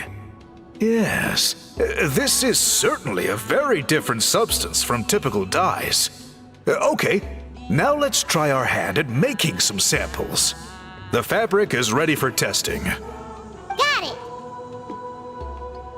Please come with me.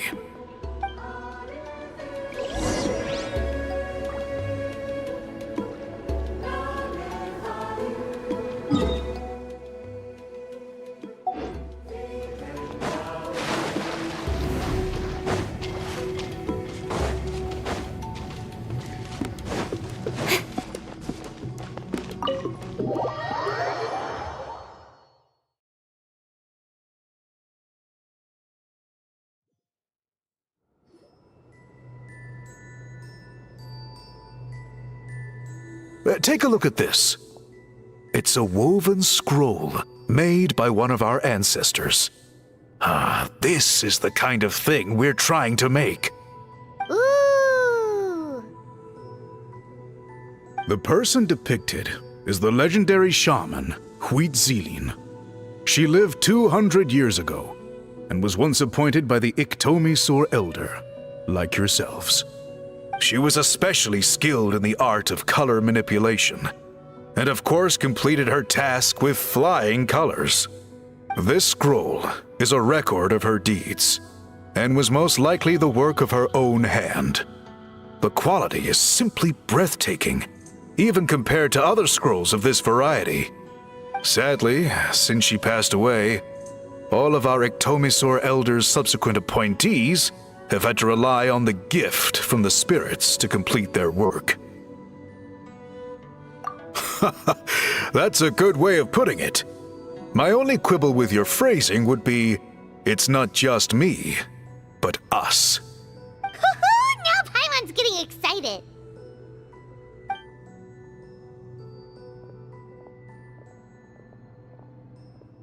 Bring out the samples.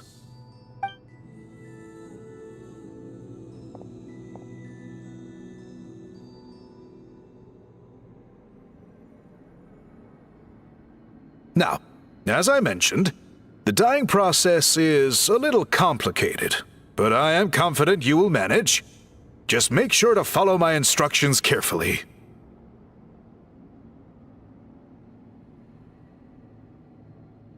The pattern has already been sketched out on the sample, so you just need to dye each block with the correct color. But you'll need to wait for the dye to fully soak in between each step to make sure the color...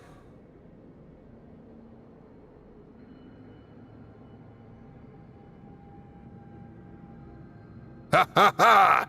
Good! The dye has taken to the fabric, and the pattern is crisp and clear. Next, apply all the remaining dye, and we should see that elusive signature color emerge. Okay, final step.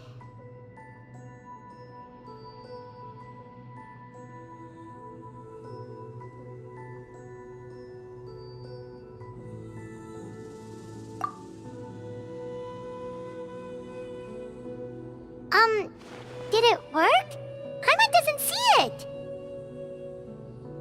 Oh, that color isn't showing up. Oh, the dyeing has failed. No, your technique was flawless. You did everything exactly as instructed. It would have made no difference if I'd done it myself. Then what went wrong?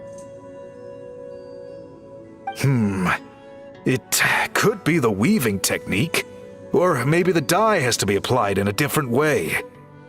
Oh, whatever the case, it looks like I have failed to get to the bottom of this mystery. Sorry, Paimon wishes we could do more to help. I am the one who should be apologizing. I made you do so much work, and it was for nothing.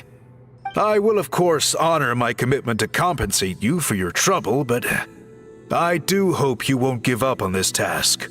I plan to keep investigating, and will be sure to keep you updated with any progress. Don't worry, we're not quitters. Paimon does have a question, though. This whole process of recording history on Wovens, you said yourself you're all about change and reform. Well, this seems like a pretty good place to start, don't you think? Writing things down would be easier for everyone, and your records would be more detailed. I think you perhaps misunderstood my philosophy, but that's okay. I can answer your question, but there's somewhere I need to show you first.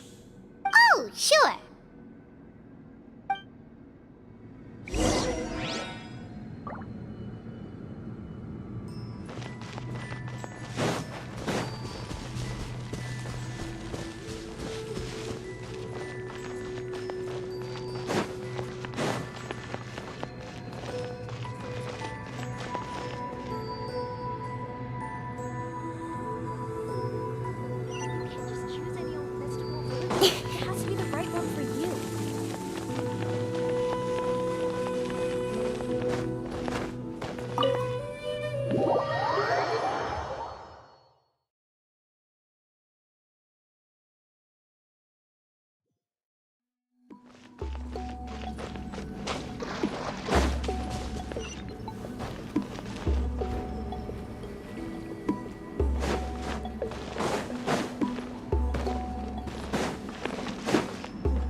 Cool. Look at this view. What do you think? It's gorgeous!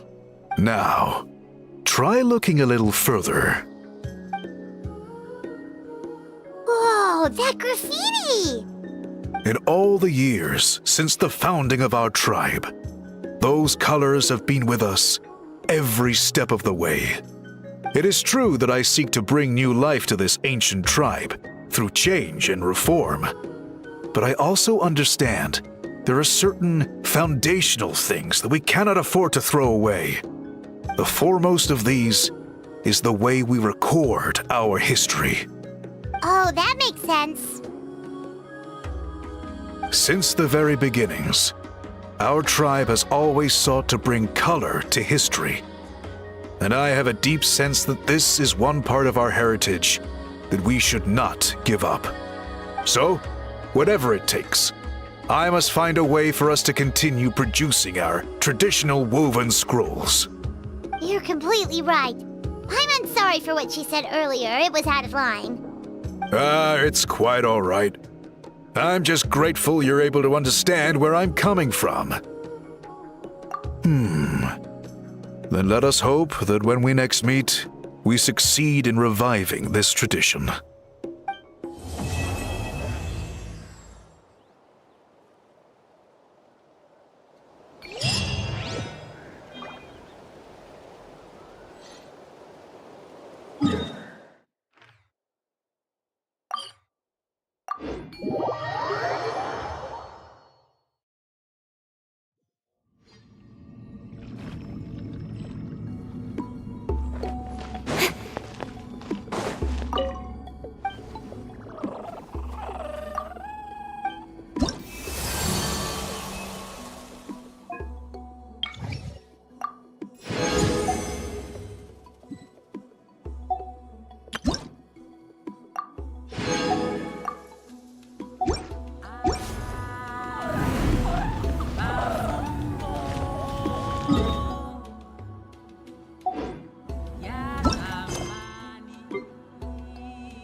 bit concerning. Let's go over there and see what they're up to. Also, how did they get this close to a tribal settlement?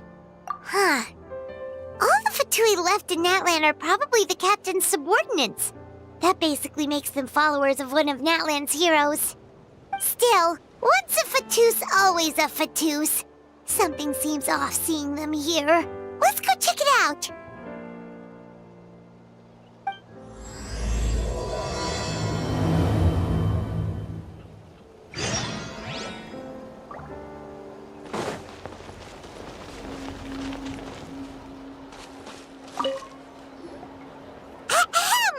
What are you guys doing here? Following orders. If you have a problem, take it up with our employer. Hey, what's with the attitude? Can the Fatui even work for a private employer?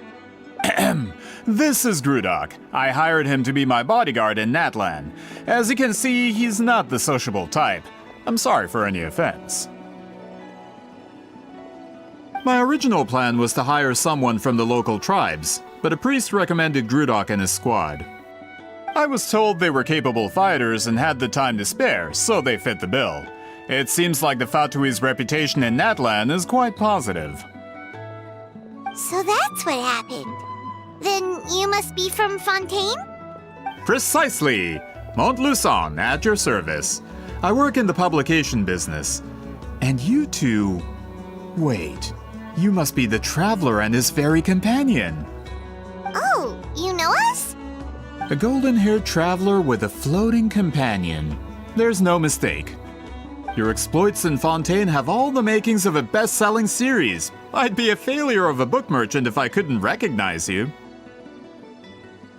Wow, we're really famous at this point, Traveler. It's truly my lucky day. I know this is sudden, but I was actually looking for you two. You see, I have a favor to ask. So, you chased us all the way to Natlan? That's a little creepy. You'll be generously rewarded, I promise you. Well, at least he got straight to the point. Should we hear what he has to say? All right, we'll hear your request. You know the great shaman Sidlali, right? I need her help with something. Yeah, the chances of her helping a random stranger just because we asked? Yeah, see, Lolly really doesn't like dealing with strangers. I heard about that from other members of her tribe. But they told me if one person could convince her, it would be the golden-haired traveler. If you manage it, I'll even double your pay.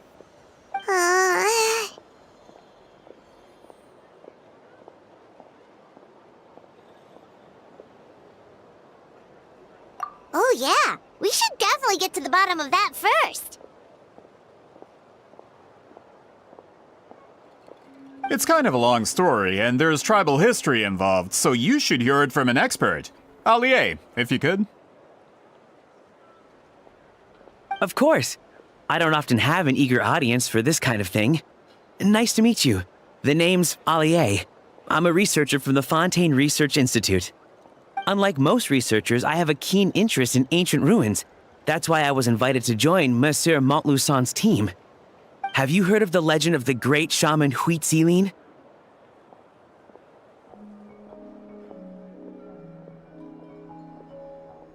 Yes, according to local records, she was a color mystic who lived over 200 years ago, and the most adept in her tribe at using that particular technique. Out of all of her exploits, her most celebrated is the Battle of Seven Colors. According to legend, the battle was triggered by an abyss invasion, one of the most brutal in Natlan's history, even from a greater historical perspective. Amazingly, Natlan was able to turn the tide despite being at an extreme disadvantage. The key to victory was none other than a color Huitzilin created on the battlefield. The color was extraordinary, illusory in appearance while also seeming to possess physical form. Legend has it that Huitzilin used the color to construct a magnificent maze on the battlefield and trap all the enemies inside. This allowed her allies to launch a counterattack and ultimately secure victory. Anyway, that's the gist of it. We don't want to take up too much of your time. That story is the reason I came to Natlan. I often publish books about the history of other nations. They always end up faring well on the market. When I heard this story for the first time, I wanted to include it in my next collection, but historical records about Natlan aren't very detailed. We haven't been able to determine where the battle took place, or find any definitive evidence that it occurred at all. Even within the Masters of the Nightwind, people dispute the legitimacy of the story. Some believe it to be a myth. If that were the case, the story would not be fit for publication. But if you're just including it in a story collection, why does it matter if it never happened? Well, you see, the slogan for the collection is Restoring the Truth of History. Naturally, I needed to be factual. That's why I'm here. The Masters of the Nightwind are said to have a tradition of recording past events, so I wanted to consult their records. But I was refused access to the Obsidian Altar. Application after application, and all I received were a few ordinary woven scrolls with nothing to offer. Honestly, I'm just trying to promote their history, and they make such a fuss. According to my research, their scrolls are considered sacred relics in addition to historical records. Naturally, outsiders are rarely granted access. Not to mention, the scrolls we did get to review actually contain a huge amount of information. I just need more time, and I could... We've been over this, Allier. There's no need to waste time on those scrolls when we have a better way. Seat Lally, you mean? Exactly. You're well aware, I'm sure, that Sitlali has been alive for more than 200 years. That means she lived during the era of the Battle of Seven Colors. If she agrees to be my consultant, then no other historical records are necessary. Oh, that's what you want. So, what do you say? I'll quadruple the pay if it helps sweeten the deal. Well, it's not that we don't want to help you.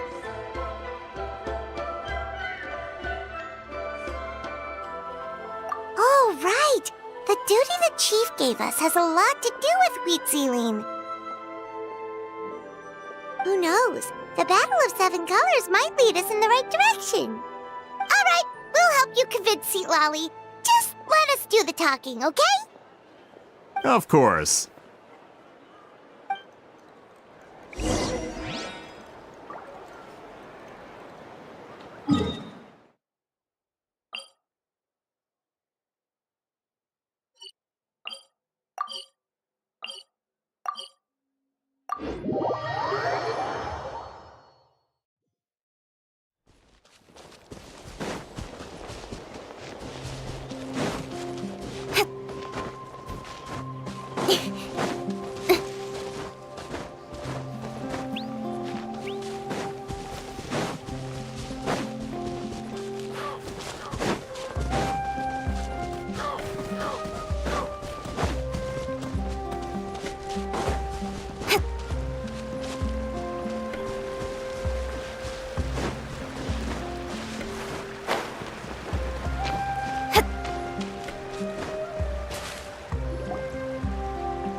So, this is where the great shaman lives? A bit far from civilization, isn't it? I hope the person who pointed us in this direction wasn't mistaken. For someone like Seat Lolly, it actually makes a lot of sense. Is this graffiti her work too? I wonder if it's a cultural practice. If I could just copy it down, We're here for a reason, Allier. As agreed, you two can do the talking, and we'll wait for you here. Okay, we'll go knock on the door. Hopefully she's not hungover.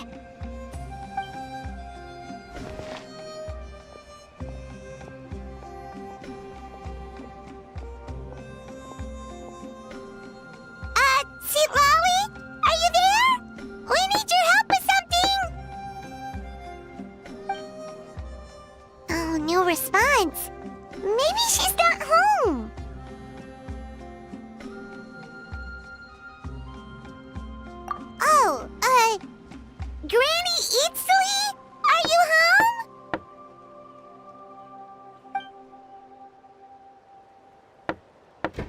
Hey, kid! If you're here to challenge me, book an appointment first.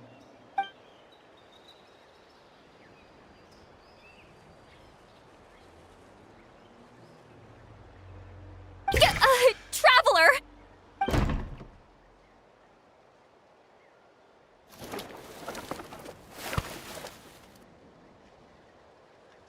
Looks like we came at a bad time.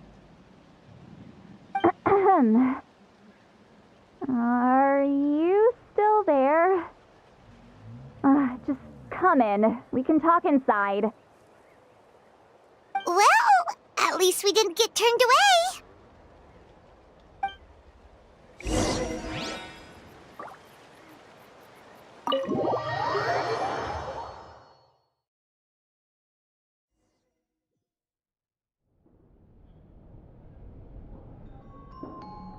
Huh. So this is where Seat Lolly lives. I, didn't have time to fully clean up the place. Complain if you want. Menial housework means nothing to a great shaman like myself. Besides, in light novels, people who keep everything neat and tidy are always too boring to be the protagonists. Also, I'm not a hermit. I'm just above superficial rules of societal etiquette.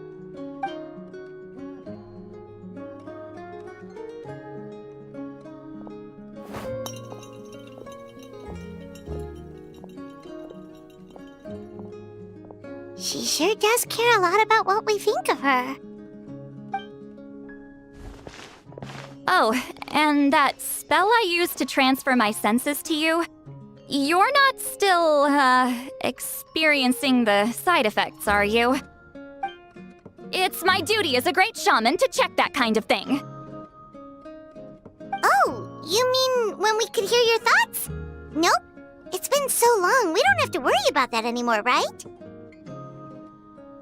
Then why do I hear the traveler's thoughts in my head? What?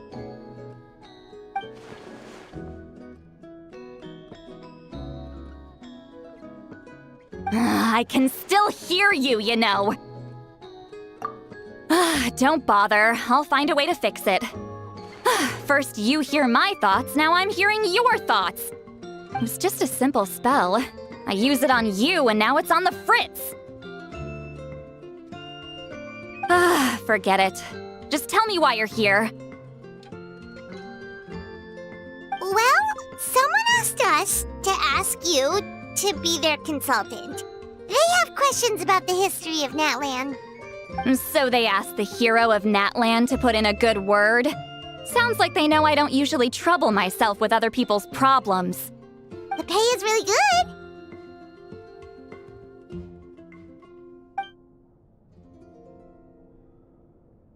Doesn't matter. I'm busy. She sure doesn't look busy. Paimon knew this wouldn't get us anywhere.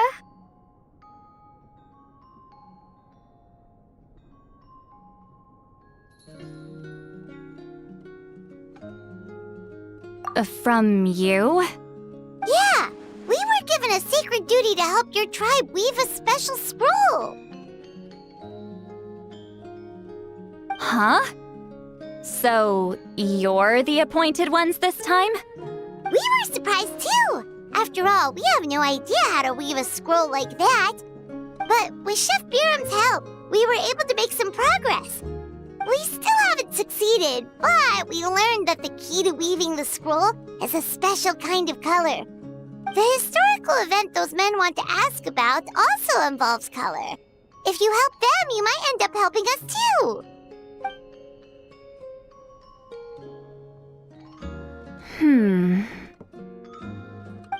She's giving us that face again. Did Paimon not explain things clearly? I can't decide whether this twist is completely out of the blue or if it was foreshadowed all along. Does that mean you won't help us? I need to think about it. Then there's still hope. Hey, what's the holdup? Just give us an answer already. You agreed to let us do the talking!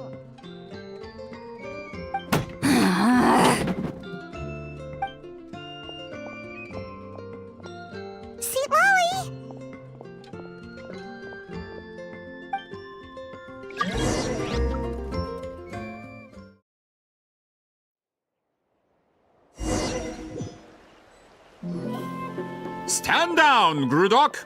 As your employer, if I tell you to wait, then you wait. Understood.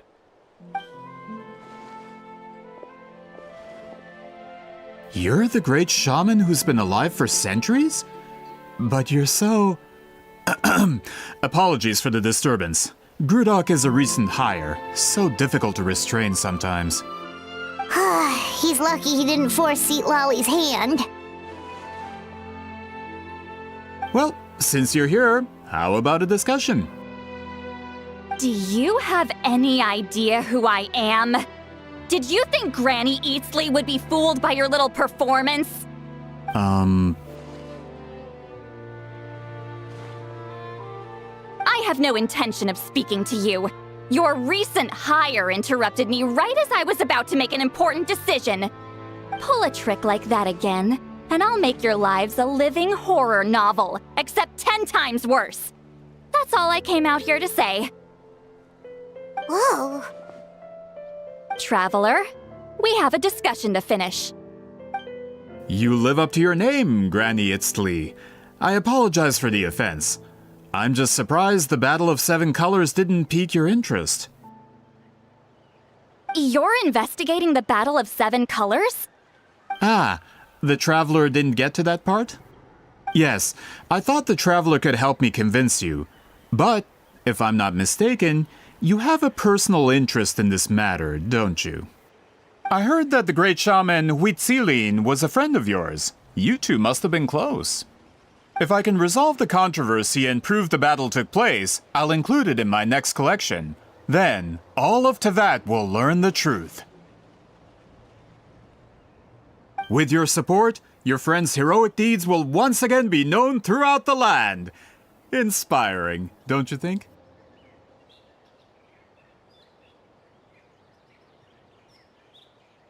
If this is really about that duty, then... fine. I'll help you. I'm honored. Save it. I agreed to help the Traveler, not you. You'll just have to leech what you can. Well, at least she agreed to help.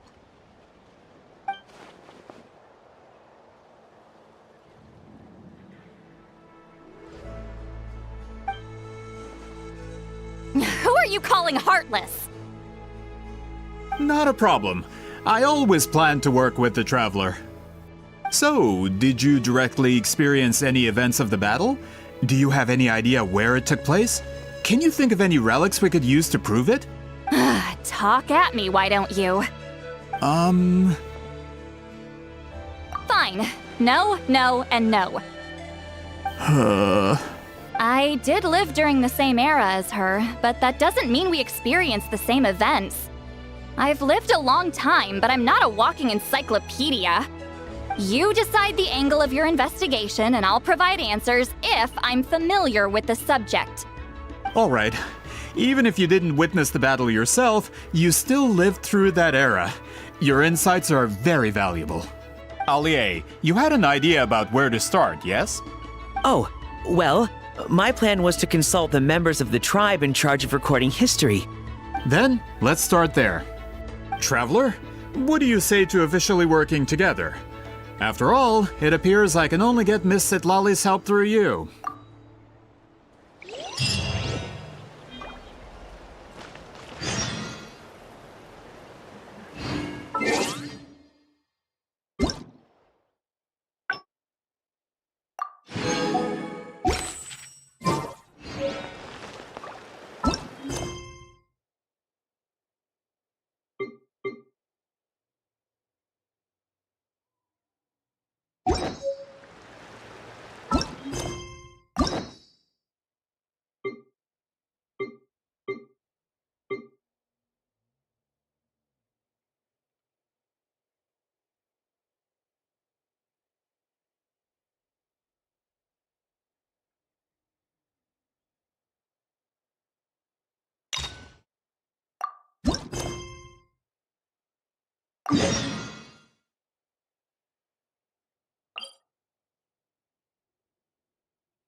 Hey, Traveler. Paimon.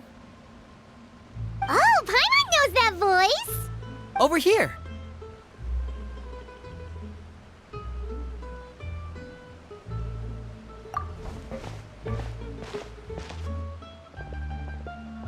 To borrow one of the more popular turns of phrase at the moment, this appears to be quite the fated reunion.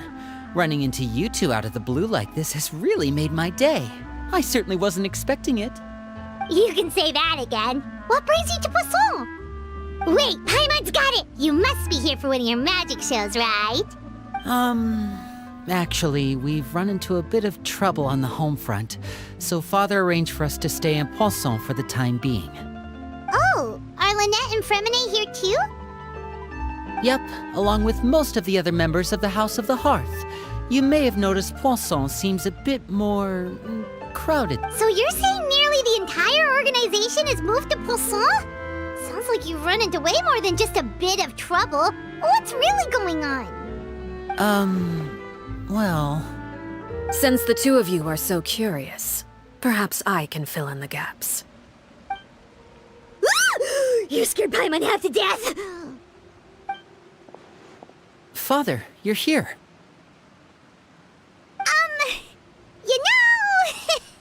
On second thought, maybe we don't need to know? It's all probably super confidential House of the Hearth stuff, right? We totally weren't trying to pry or anything. No need to be nervous. I could sense your genuine concern from your conversation just now. Of course, I can also understand your confusion. Sending so many Fatui here to Poisson, it's only natural that some might suspect an ulterior motive to be involved.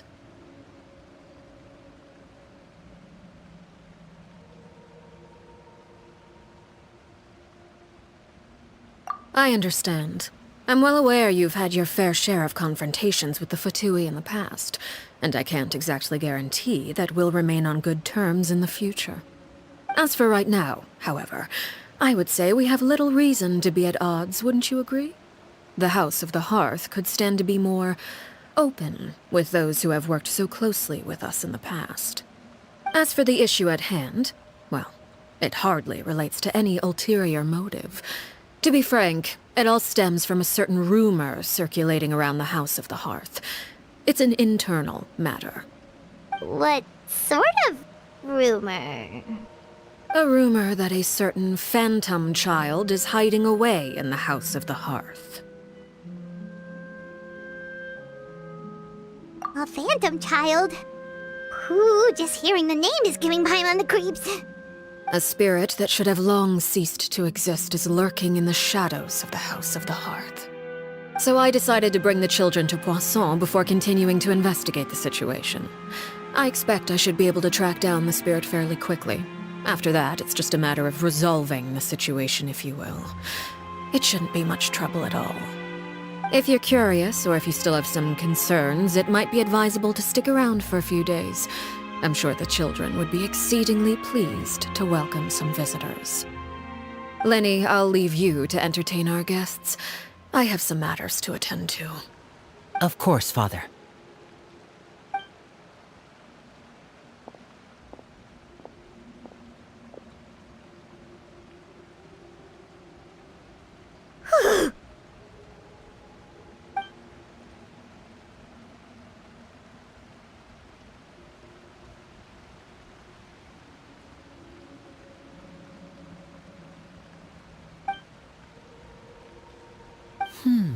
It has long been a dream of mine to invite you to our home and introduce you to my other siblings. You're quite well known in the organization already. A lot of people have been talking about you, especially after everything with the prophecy. If you're willing, why don't you stay a while and have a little chat with us? All right. We don't have anything else to do right now anyway. But let's be clear, we're just gonna be there as guests, okay? Don't get any funny. Oh, wait a second.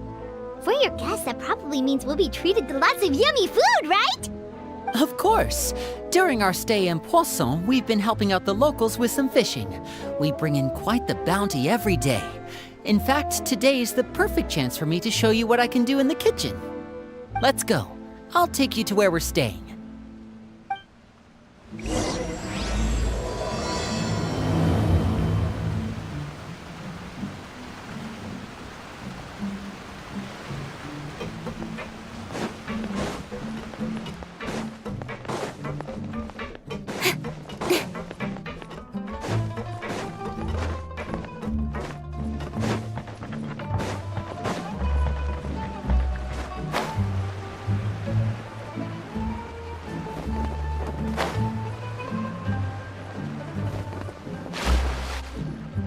We rented this house from one of the locals to use as a temporary base.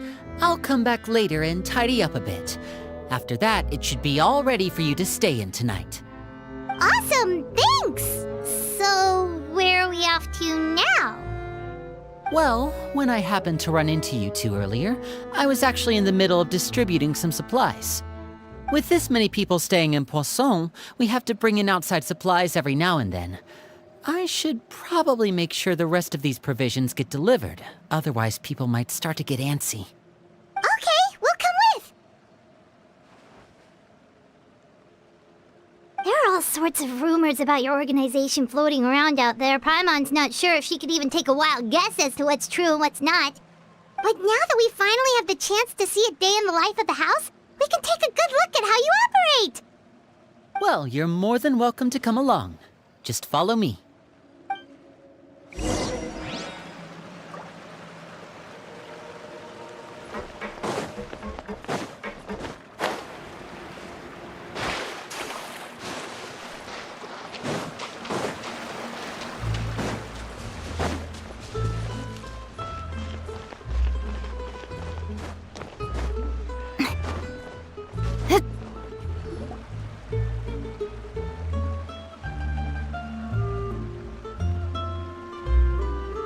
Linny! You're finally here. The supplies. I'm assuming you've... Brought them with me? Yep, here you go. Hello? Something caught your eye? It's the Traveler and Paimon! No way! Come here, everyone! Hurry! The Traveler and Paimon are here!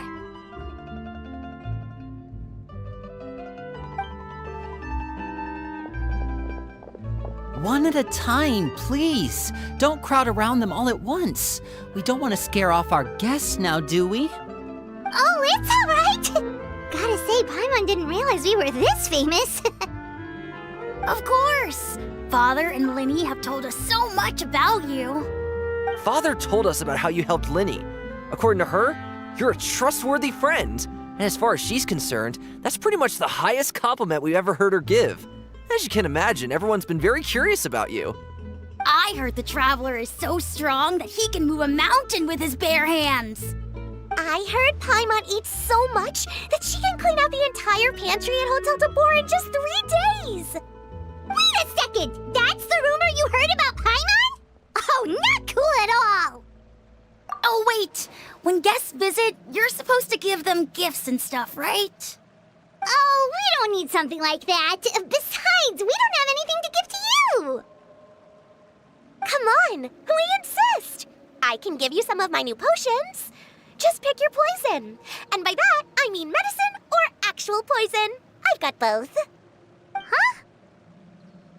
Or maybe Shaplo can teach you guys about stealth. He's super good at it. He's never been caught. Ah, now that's not a bad idea. I know you usually prefer to fight head-on, but it never hurts to expand your bag of tricks, right?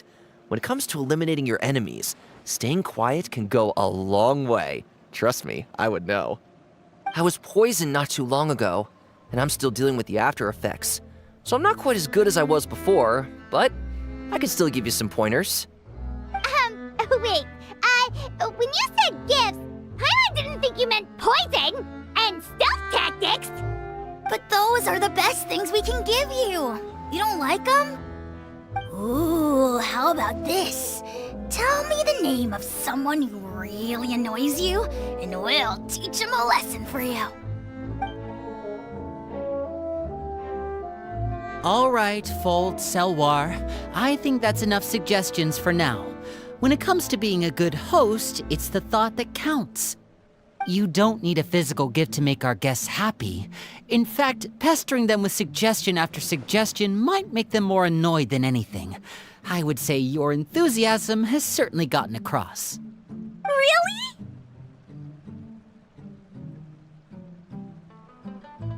Awesome! It's been so long since we've had guests to play with. If there's anything you need, just let us know. Yeah, especially if it's poison or something. I've got all sorts of potions for that. Well, we'll talk to you all later. We've still got supplies to distribute. All right, see you later.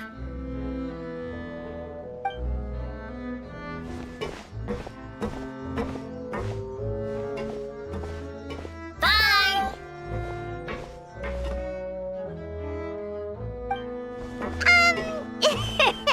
Winnie, about all that poison and stealth tactics talk just now. Scared you, did it? That kind of talk comes with being part of the House of the Hearth. When Foltz was really young, he strangled all of his family pets, just out of curiosity. He was labeled a dangerous problem child and was abandoned by his family. Elwar has an unnatural obsession with potions. Father has forbidden her from trying all the different concoctions she comes up with, but she still tries to test them in secret. You really have to keep an eye on that one. Chaplot is around my age. While I'm mainly responsible for collecting intelligence, he handles surveillance. He's very passionate about his work and has no reservations about taking on some very difficult missions. I know you two probably aren't used to that kind of talk, but I can promise you they only had the best of intentions. Things like stealth tactics and developing different poisons, they really mean a lot to them. They were just trying to share the best of what they could offer, that's all.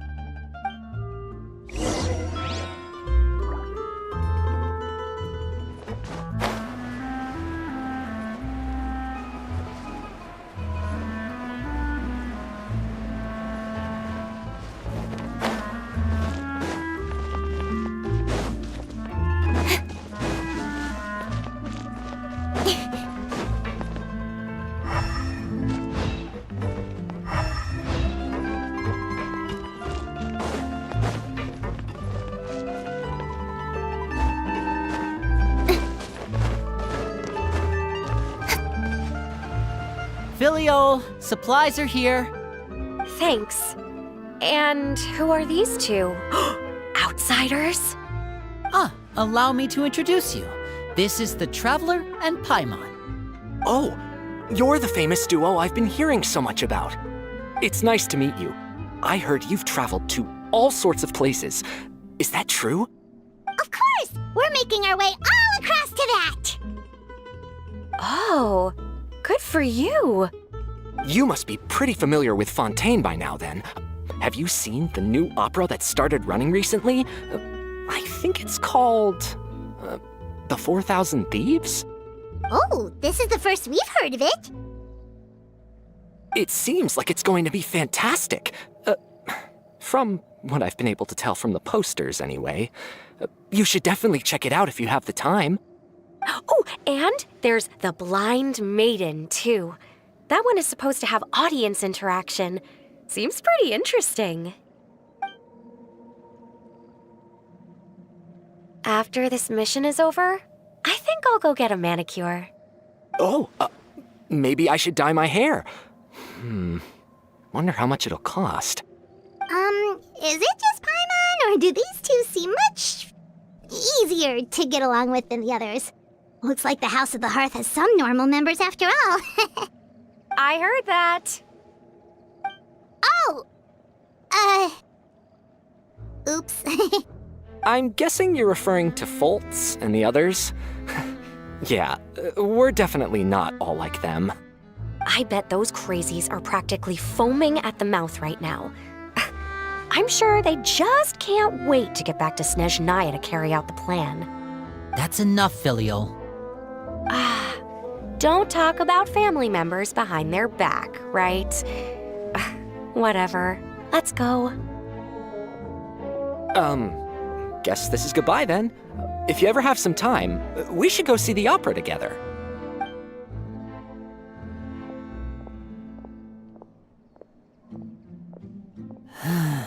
Well, that's it for the supplies. We should probably...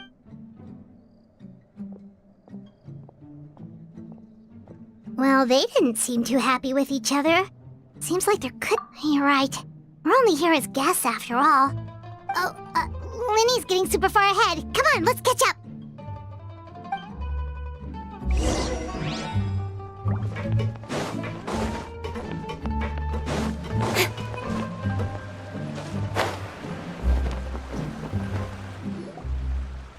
So, what do you think of the members you've met so far?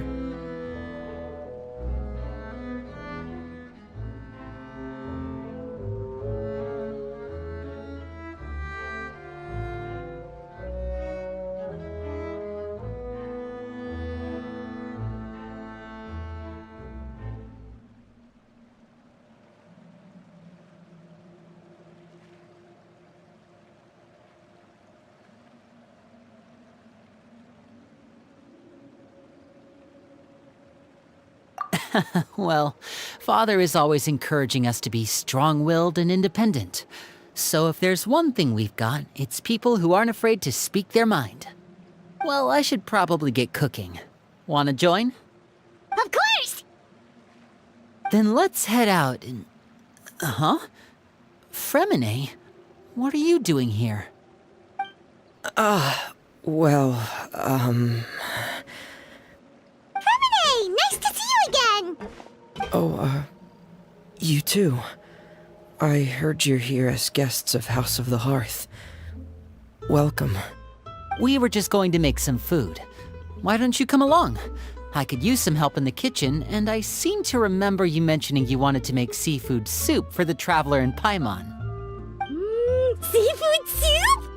Oh, Paimon's drooling already. Were you looking for something just now, Fremine? Maybe I can help. It's nothing. I just wanted to see if there were any extra supplies. Yeah, we've got some left over. What do you need? Some food and water, and some clean cloth, if possible. No problem. Give me a second here. Food, water... Wait a minute. What do you need all of those for? You're not on any missions as far as I'm aware, thus. So what's this all about? I thought I'd grab an extra portion because I get hungry at night. Could be because I'm growing, you know, and... Fremine, you remember what I told you? You're not like me. Your lying skills still need some work. Tell me what's going on. Is it really bad enough that you have to keep it from your own brother?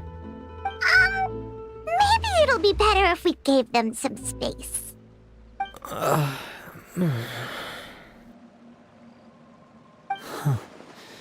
This is the first time I've seen that kind of look on your face. Whatever happened, does it have something to do with Father? Yes. Just follow me.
Hello, my name's Linny. I grew up in the House of the Hearth. And you are? Hi, Linny. I'm also a child of the House of the Hearth, just like you. You can call me Clairvy. Clairvy? It's nice to meet you. Does that name ring any bells, Linny? No, not at all. That's not a name we have on our roster, I'm sure of it. What I'm not sure of, though, is how she managed to sneak in. She must be the phantom child Father's been searching for. From the looks of it, I'm guessing you were the one that found her, Fremine. You, haven't told Father, have you? No, I haven't told anyone. I've just been keeping her hidden. For how long? About half a month now. So ever since we got to Poisson, then? Do you have any idea what you're doing? I know what I'm doing. Really? 'Cause from where I'm standing, it looks like you're hiding the very person Father has been trying to find. If Father finds out about this, everyone involved is going to be punished. You know the rules of the house, Fremine. I know you do. Father doesn't tolerate any form of betrayal. So why are you doing this? I've thought it through. And I just can't hand her over like that. Linny, don't you remember last year? Sheplo nearly died after getting poisoned during that one mission. He wasn't able to get back before the poison started taking effect, and not a single person was there to help him. That night, while I was sleeping, I heard a voice telling me to go save him. I opened my eyes, but I couldn't find the source of the voice. I thought maybe I was just hearing things, but I went to look for him anyway. Luckily, I got there with enough time to save his life. That feeling of being haunted, of hearing voices, it's happened many times in the House of the Hearth. I'm sure you've noticed. So what you're saying is, that was her? She was the one who spoke to you that night? Unless there are other spirits roaming around the House of the Hearth, I don't think there's any other possibility. If Clairvy were our enemy, it wouldn't matter whether she was a spirit or an actual child. I would have acted without a second thought, because that's what Father ordered us to do. But she's been living with us, helping us from the shadows all this time. I think that makes her family. I couldn't just hand her over to be dealt with. Not when there's so much we still don't know. So what's your plan then? You can't keep her here forever. Someone is bound to find out eventually. I haven't thought that far yet. I don't want to disobey an order from Father, but I also don't want to put Clairvy in danger. Come with me. There are a couple things I'd like to say to you in private.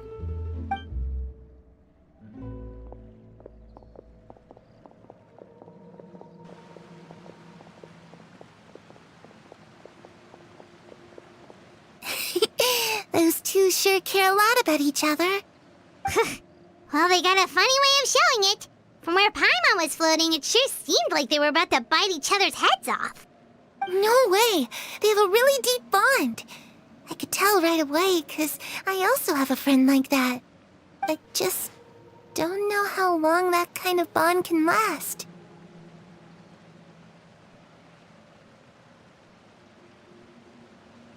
The darkness in the house runs deeper than you can imagine.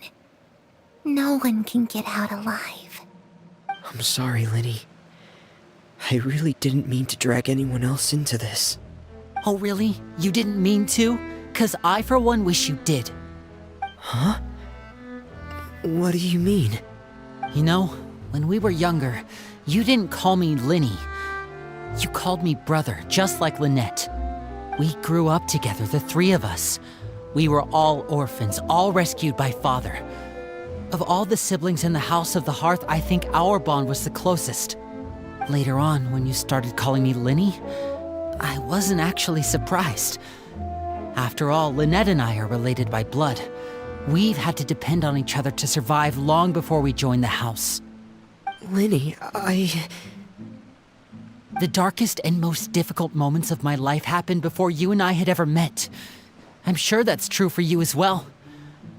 Even so, Fremine, we've stood by each other for all these years now, and to me, that means more than blood. You and Lynette are the most important people in my life. No one can replace you. So I won't let you face anything alone. Not if I can help it. Oh, looks like things are getting kinda heated between Linny and Fremine. Maybe we should go check on them. Oh, it's raining. I should put my clothes away.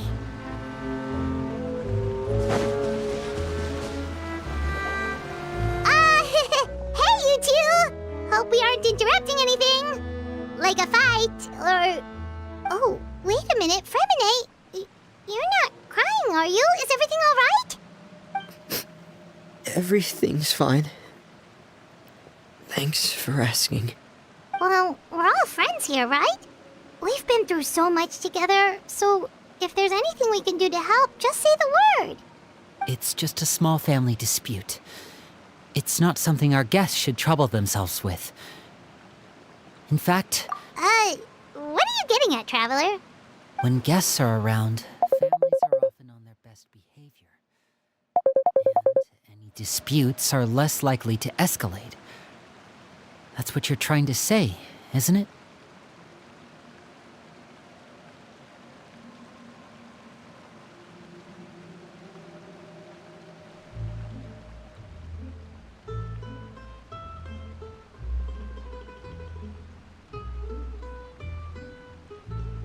I just...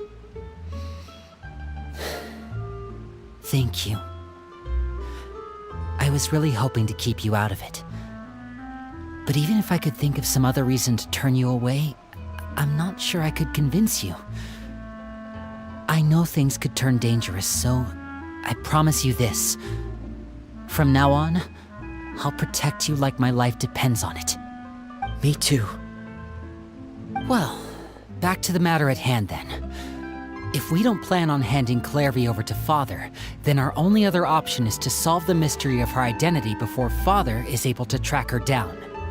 That means finding out where she came from and what she's doing here. Then we can send her on her merry way and pretend like none of this ever happened. I've tried that already. And? And... nothing. I tried taking her somewhere really far away, but... after some time, she just reappeared. She even came with us all the way to Poisson. It seems like wherever the house is, she follows. I don't know much about spirits. Do you two have any ideas? Let's see here. Paimon remembers hearing something like, if you fulfill a spirit's last wish before they died, they'll let go of whatever's keeping them here and return to the ley lines. Oh, it's just that Paimon doesn't really remember where she heard that, so it's not guaranteed to work or anything. Well, sounds like it's worth a shot. Guess that means we should go ask her about her wish. But first, Fremine, I need you to promise me something. What is it? I need you to promise me that this will stay between the two of us. We're the masterminds behind this whole thing. No one else gets involved. Can you do that for me? Of course. I promise. All right. Then let's seal the promise just like when we were kids. Fist bump on 3. Ready? 1, 2, 3. I swear.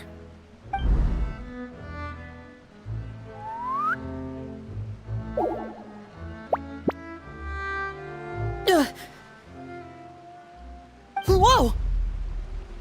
Lynette!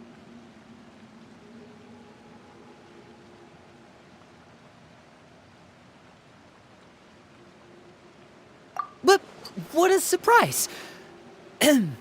What brings you here, dear sister? And, when exactly did you get here?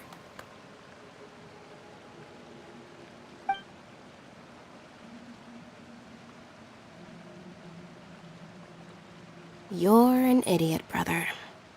And you too, Fremine.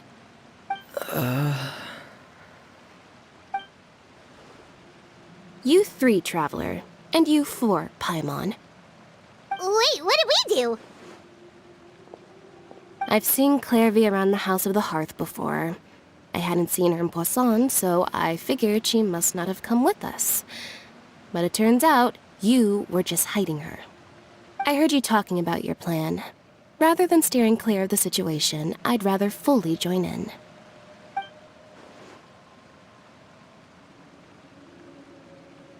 If you don't agree, I'll have no choice but to report everything back to Father. Simple as that.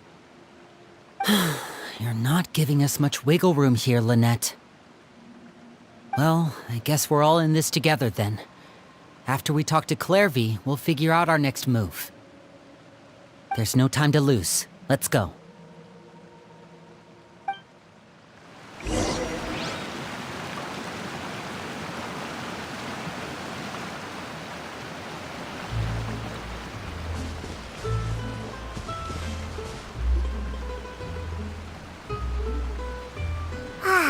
I'm full. Thank you for bringing me this food, you guys. She said she's full, but the food doesn't look like it's even been touched. That's right. Based on what I've been able to observe, it doesn't seem like Clairvy can interact with the physical world at all. Still, when she's presented with food, she'll always linger around it for a good little while. Maybe, in her mind, she really is eating those things. Does she know that she has already passed away? I've tried to ask her, but she didn't answer. My guess is that she's just as confused as we are.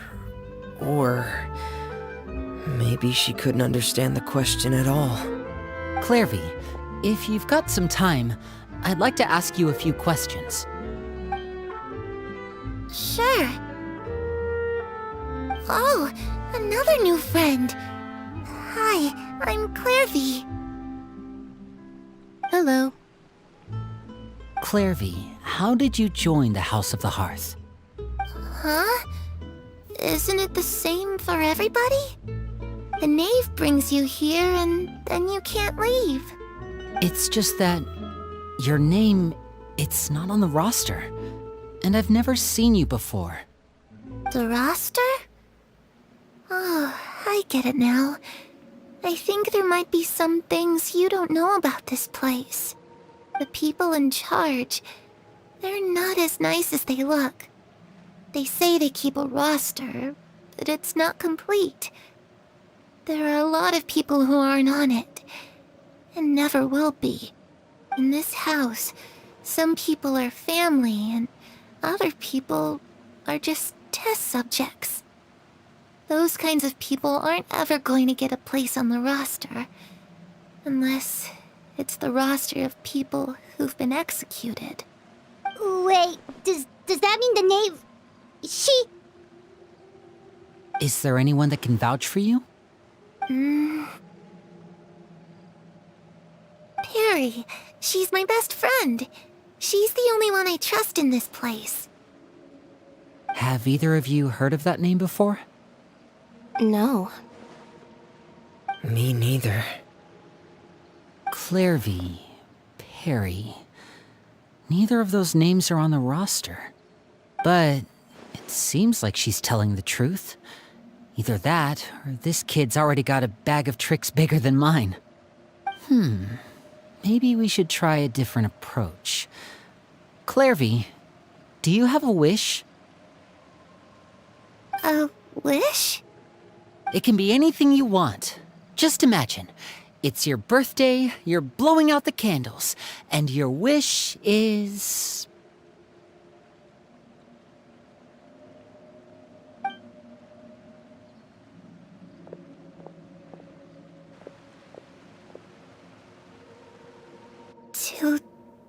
To go outside. hide, where the sun can find me.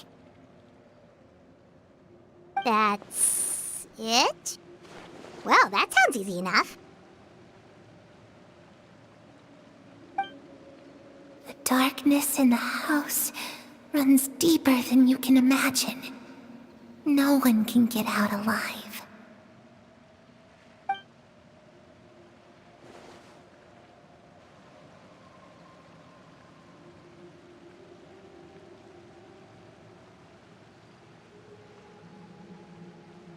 Okay, time to divide and conquer. Listen up, I've got a plan. I'll try and find a way to use basic illusory magic to take Clairvy outside and bring her somewhere with sunlight. Lynette, try and find the list of executions that Clairvy was talking about and see if her name is on it. Fremine, you stay in Poisson. We can't be the only ones who've had run-ins with Clairvy. I need you to collect intel on everything she's said and done. Understood. I'll try my best. What about us? What should we do? I really appreciate your willingness to help, but this is a family matter. I don't want to drag you in too deep. It's too risky. Let me think. Since Father considers you to be guests, maybe you could stick by her side for a little while. You don't need to do anything except keep up some nice, casual conversation. Ah, Paimon gets it. You want us to distract her.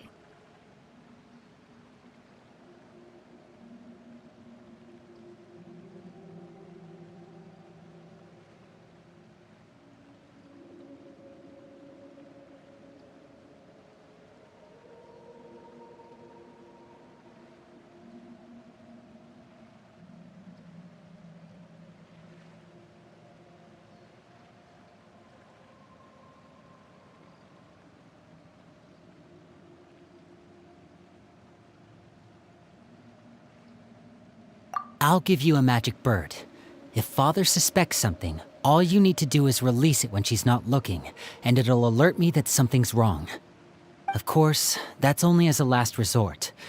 If Father doesn't seem to notice us, there's no need to make contact. We'll reconvene here tonight after all's said and done. If the worst-case scenario happens and we're discovered, just tell Father everything. You too. Okay, this is where we part. Father should be at the beach nearby.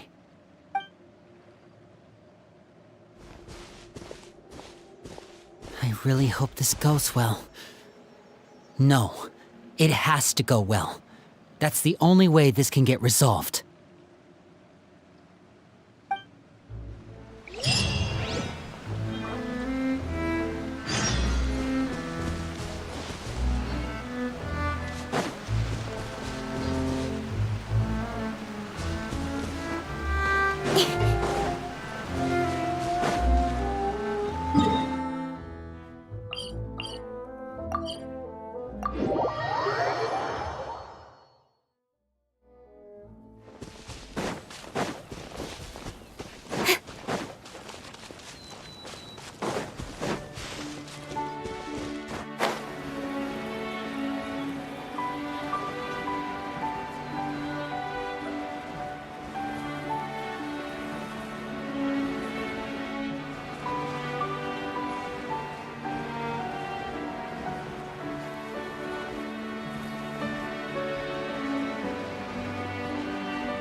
It's the knave and child.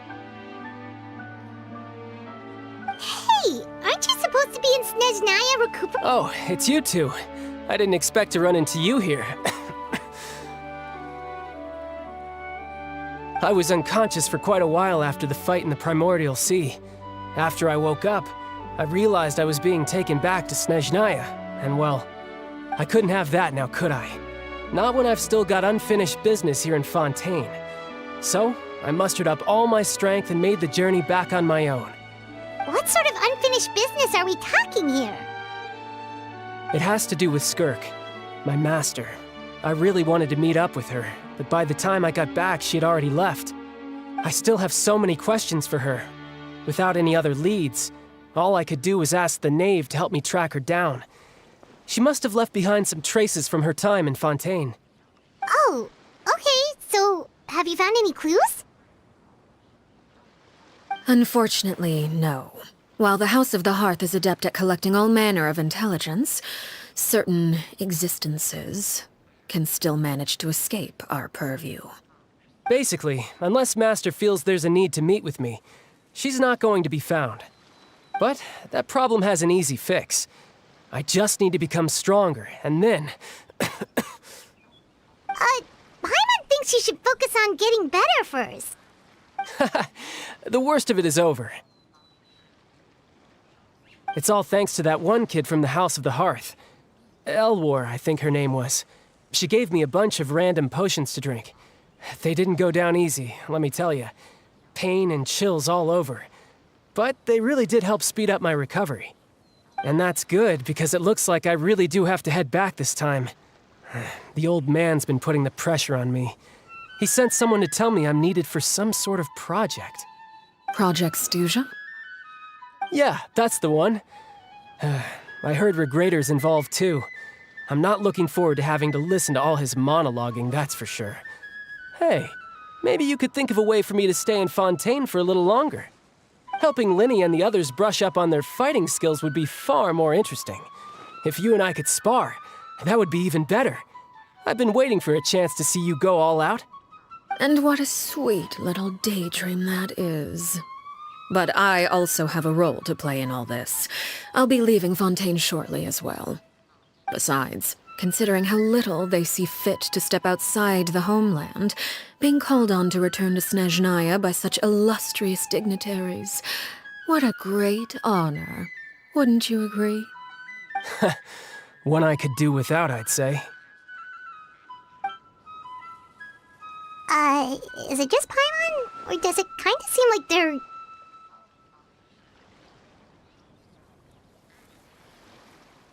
So, dear guests of the House of the Hearth, to what do I owe the visit? Well, we just... Right! We're super close to Linny and the others, but we still don't know much about you! Is that so? Introductions have already been made, have they not? Oh, well, you see? There's only so much you can learn about someone from a short introduction. At least tell us something a little extra, like... Why do you call yourself father? Huh, good question. I'd also like to know. The fact that you have to ask tells me our intelligence work has been quite successful. Telling you the answer to that question would only serve to undermine that success. And we can't have that, now can we? Spoken like a true diplomat. That was some expert sidestepping right there. Well, if there's nothing else, I think I'll take my leave. I still have a small matter to resolve at home. Wait, don't go!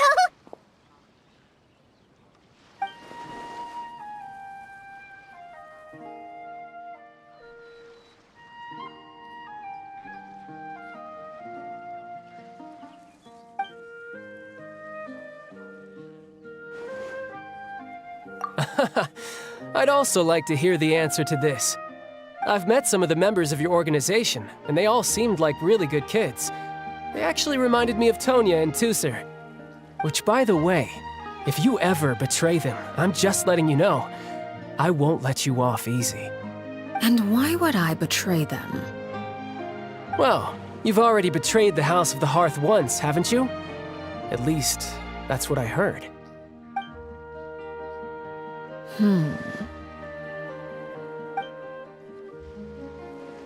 Okay, I admit. That's just what the old man told me. The rooster, I mean.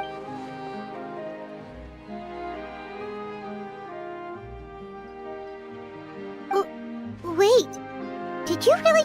Never mind what I've done. I'm more curious as to what the mighty rooster had to say. Care to enlighten me? Well, nothing much. Just some stuff about you taking out many other members of the House of the Hearth, and even going so far to attack your own family. I see. Huh. Based on your reaction, I'm guessing it's all a bunch of lies. Hardly. I don't appreciate his particular turns of phrase, but I suppose he didn't say anything untrue. Although, it would be more accurate to say that there is a certain level of prejudice involved, but I don't intend to clear that up just yet. Prejudice has a funny way of concealing the real truth behind certain things, an attribute that I find to be quite advantageous. Call yourself a Fontanian, for example, and people will assume all sorts of things, when the real truth is that this is simply the land where I was raised. Huh? You're not actually from Fontaine? But then why did you try to help out with the prophecy and everything? I was trying to protect the children born in Fontaine. Claiming that I myself was a Fontanian simply made it easier to operate. People would hardly suspect a fellow Fontanian of having any ulterior motives. Who wouldn't want to save their homeland after all? The primordial sea wouldn't have any effect on me, but it would have caused great harm to the House of the Hearth. Well, you wanted extra information, didn't you? There you go. I hope that satisfied your curiosity.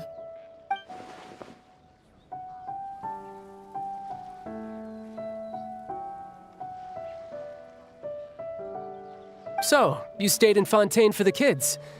I guess I was wrong to believe you'd betray them. Apologies. Looks like I was holding on to some prejudices myself. Good. Like I said, I like it when others have misconceptions of me. Actually, while I was recuperating at the House of the Hearth, there was something else that really caught my attention. I heard that members always resolve disputes and arguments with a friendly spar, and the loser has to back down. Seems pretty cool if you ask me. Would also give them plenty of opportunities to hone their skills. Well, that's only a recent development. In the past, such spars weren't nearly so friendly. The losing party would lose everything, including their life. They were that high stakes? Whew, at least that's not a thing anymore. Well, the current atmosphere's not half bad. I'm a bit jealous, actually. You've got so many family members around you, and you even get to live with them. Having a lot of family around means dealing with a considerable amount of bickering and scheming. Once Tonya and Tusser enter their rebellious phase, I'm sure you'll understand. Just imagine. Tusser becomes obsessed with plucking out strands from the rooster's mustache, or Tonya decides to dye her hair 42 different colors. Okay. I get the picture.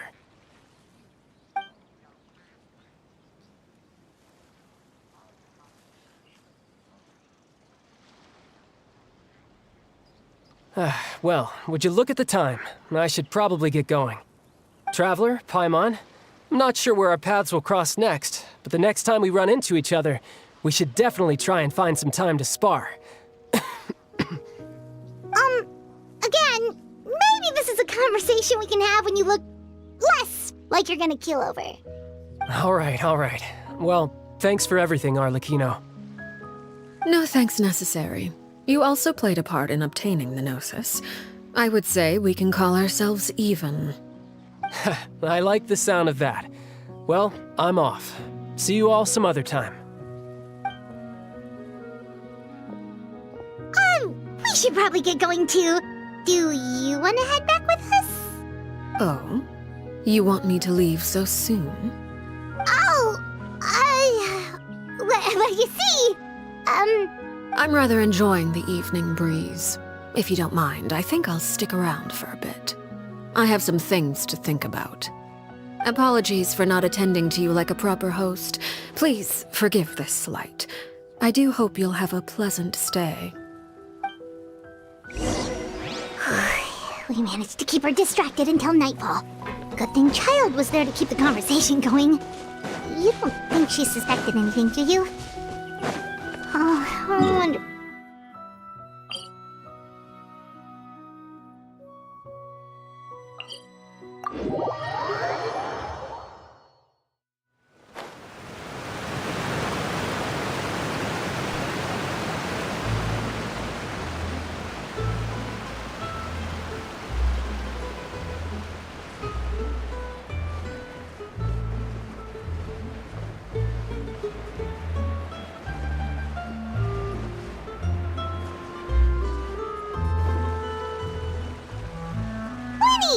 everything go? Well, long story short, we ran into a small issue. Clairvy can't go into the sunlight.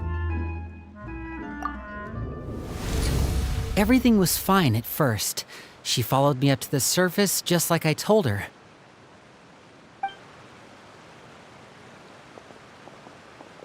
But as I led her out of the shadows and into the sunlight, she vanished. I turned around and there she was, standing at the edge of the shadows, silently watching me. Huh. Maybe she's afraid of sunlight, or... No, it wouldn't be her wish if that were the case. Well, we could always try pushing her into it. Oh, true. I've pretty much tried it all already. Nothing worked.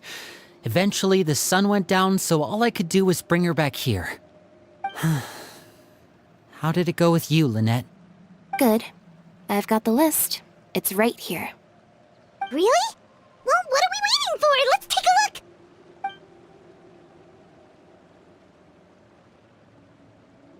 Oh, that's a lot of pages. Oh, it's gonna take forever to get through it all. We can each take a section. Here.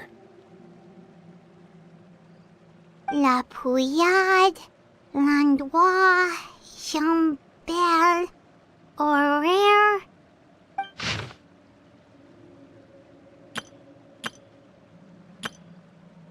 Oh, yikes. That Horaire guy has a huge scar on his face. He's kinda giving Paimon the creeps. Ah, I've met him before. The scar is from an injury he received during a mission. I still remember him joking with me about it. He said any future lover would take one look at him and then lose all interest.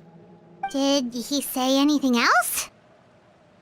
Well, I asked if there was someone he was interested in. He said no, and that's where our conversation ended.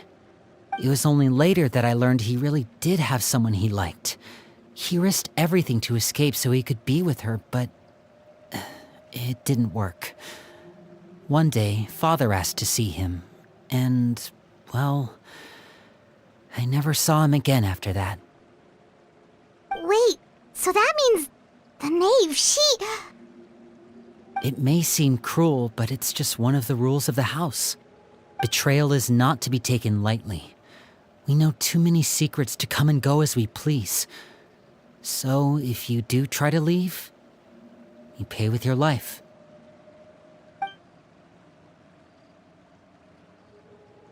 Her name's not here, huh? Well, that's not too surprising. It doesn't seem like this list is complete. It only contains records dating back around 5 years. Let's shift our attention then. Fremine, were you able to find anything out? Fremine. Sorry. I was thinking about something. I managed to talk to quite a few people, but I couldn't help but notice that the atmosphere in the house was a little... strange. Strange?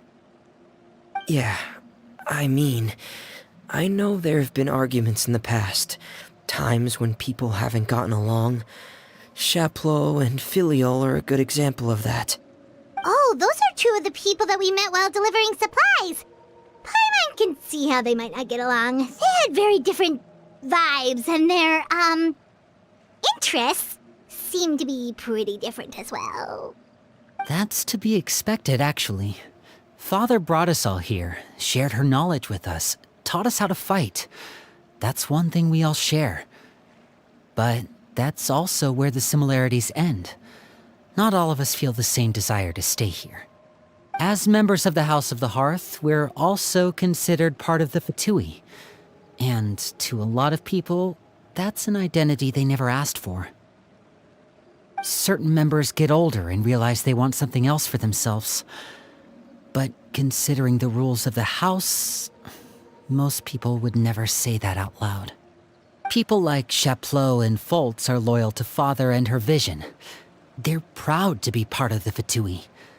Filial and Nantoy, on the other hand, well, they aren't quite as enthusiastic. These kinds of conflicts have always been there. It's not like Father is in the dark about any of this. Well, that's true. But it just feels like things have gotten worse lately. Filial and the others, it seemed like they were meeting in secret to talk about something. I can't say for sure, but I think they've met Clairvy. You think she's been inciting them to act out? No, not exactly. But I wouldn't be surprised if she said something to them about the darkness in the house and how deep it runs. She's told me about it before. Experiments being run on children. People being used as pawns on the battlefield without so much as the strength to survive. And they just believed all that? Without any evidence?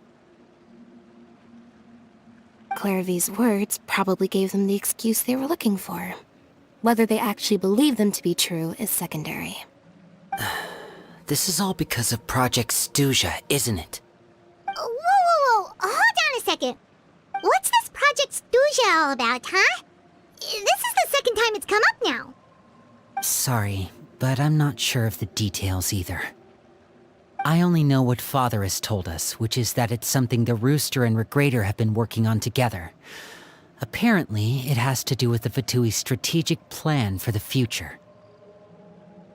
Because the House of the Hearth was so successful in obtaining the Gnosis, we now have the honor of playing a key role in Project Stuja. Wait, but isn't that a good thing? Key role is just another way of saying dangerous role. To us, the whole thing is an inconvenience. Father thinks so too, but she's in no position to refuse. Their plan isn't exactly unreasonable, and they've been funneling the house a lot of funding. It's just that we'll lose a lot of members in the process. Participating in the plan, it's an honor in name only. What they're really trying to do is subdue us. The existence of an intelligence organization outside their control makes them feel uneasy.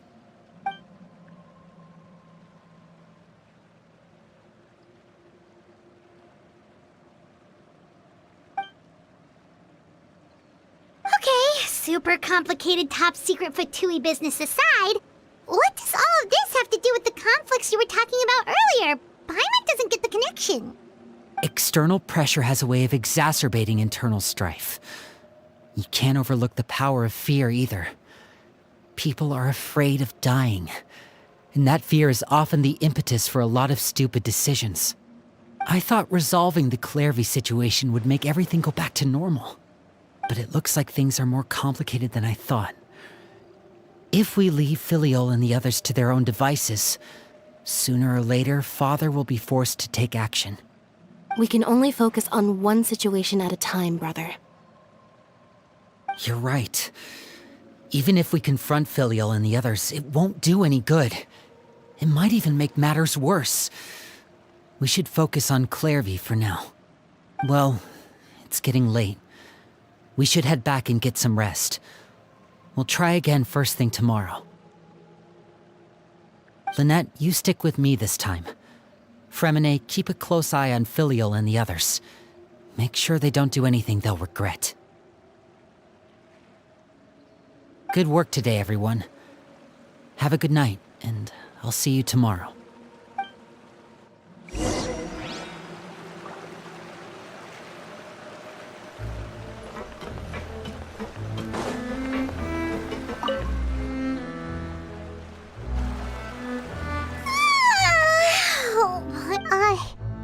Hey, you don't think the Knave will be too angry with Linny and everyone if she finds out about all this, do you? She's even scary when she smiles. If she were to actually get angry... Ooh, you have to protect Paimon if that happens, okay, Traveler? Trust is ever, Traveler. Look! Look over there! Quick! Let's catch up with her before anyone sees!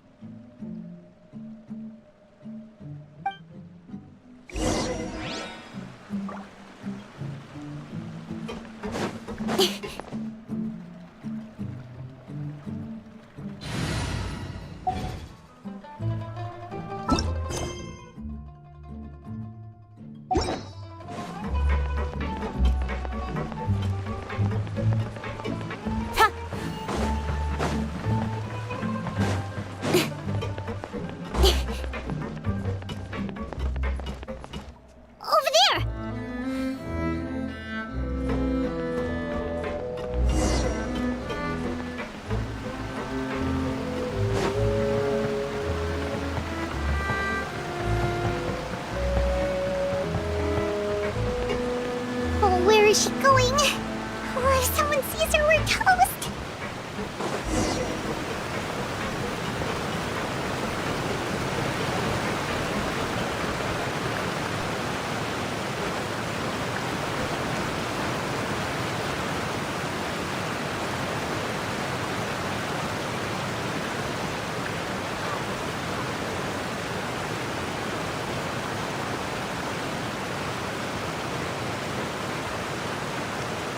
Oh, look! She stopped!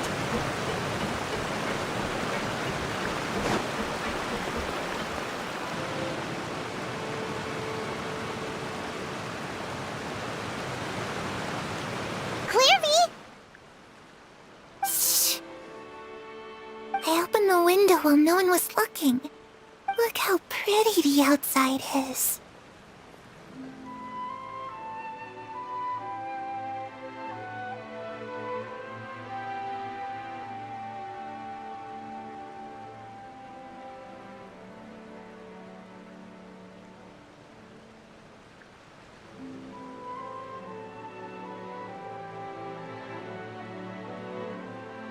If only I could have more than this. You probably think I'm being silly, huh? All this hopeless resisting? It's better to dream of what I could have than try to make it a reality, right? Please, help us get on the same page here, Clary. We need you to tell us what you know. Can you do that? Sure. Although, after you hear all this, I think you might regret that decision. Everyone in this family is nothing more than a tool, something to be used and exploited. We're all expendable, including me. As long as you're useful, you get to stick around. Lose your value, and you're handed over to the doctor, experimented on, and given a fate worse than death. I've seen it happen again and again. And I've had enough. You're saying the knave did all that? It's just, that doesn't seem like something she would do. She's scary and all, but it seems like even she has lines she wouldn't cross. I knew you wouldn't believe me. Everyone thinks she's a good person. They all think of her like a real mother. Mother? But she doesn't deserve that title. She's disgraced it and tarnished it. And if I had things my way, I'd never see her again. If only Perry were here, she'd understand. Perry? There's that name again. Also, Paimon's getting a strange feeling. It almost feels like she's not really here with us. Paimon can't tell if she's actually talking to us or if she's mistaken us for someone else. Well, in any case, it seems like she really needs someone to talk to. We should keep her company for a little longer. She looks so young. But it seems like she's been through a lot. It's getting windy. I should close the window. Ooh, look at the moon. Isn't it pretty? Hey, wanna hear a secret? I heard that if you look up at the night sky in Snezhnaya, you can see the aurora. It's supposed to be super pretty. Even prettier than the moon tonight. Perry and I promised each other that once we're older, we're gonna go see it together. But I can't find her. I'm worried she's also been... No, that wouldn't happen to her. She's special. Mother likes her a lot.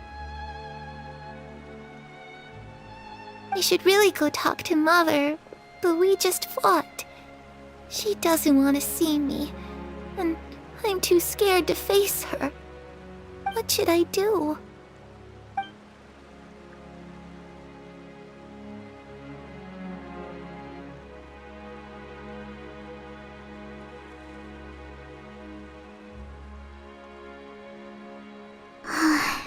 Paimon really doesn't understand what's going on with her. Well, let's head back. We've got an early morning tomorrow.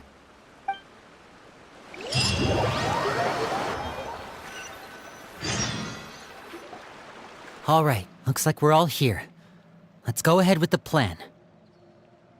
Oh? What is it? What makes you ask that? Well, we kinda ran into Clairvy last night, and that's what she told us. We met the doctor back in Sumeru. He's super dangerous, and he's done all sorts of bad things. It's possible that Father and the Doctor have had certain dealings, but I don't think Father would work with him. We're not really on the same side, so there's not a lot of trust between them. That doesn't exactly set the stage for a successful partnership. I did hear, though, that when Father first became a Harbinger, the Doctor offered to work with the House of the Hearth. Father rejected most of his proposals, except for one. It had to do with some sort of secret Secret experiment? Could that be what Clairvy was talking about? I don't think so. I don't know any details about the experiment itself, but I do know it's an entirely independent operation. The Doctor only proposed a direction for the research. That was the extent of his involvement. I still don't think that counts as working together. The details of the experiment are confidential, but complete records are kept on all participants. That doesn't seem to be the case with the situation Clairvy referred to. I know you don't agree with some of the Fatui's methods, and I'm not asking you to. But I am asking you to trust us on this. The House of the Hearth has its own principles. There are certain lines we're not willing to cross. Alright, that's good to hear at least. Clairvy seems to think the Knave and the Doctor worked together to do something horrible. If that turned out to be true, Paimon doesn't know how he would even face you guys. It's just that it doesn't seem like Clairvy is lying either. The easiest thing to do would be just ask the Knave directly, but Paimon doesn't think she'd tell us. Father didn't come back last night. She's probably still near the shore. We'll be counting on you to distract her. Lynette, you're with me. Fremine, you know what to do. Be on your guard, everyone. All right, let's get to it.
dare overstep your mortal authority?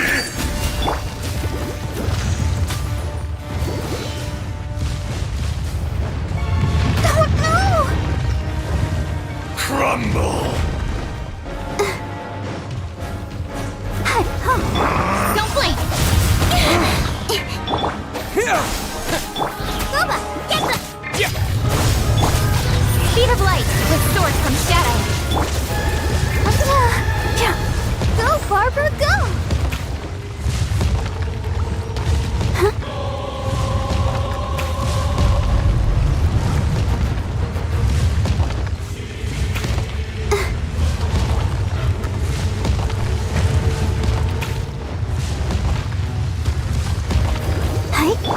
Nice and spicy!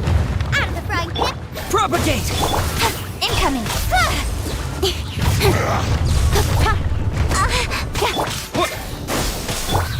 Speed of light! Take! Nowhere to hide!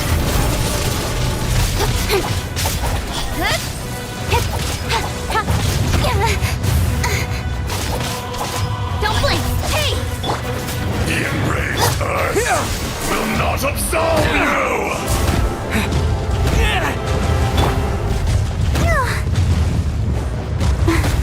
Let's dance! Today, you witness your reckoning!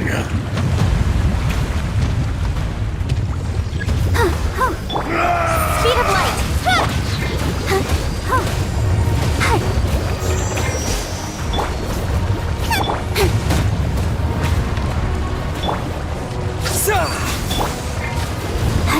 Crumble!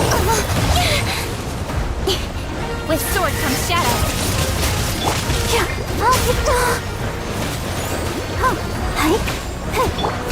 Speed of light! Hey!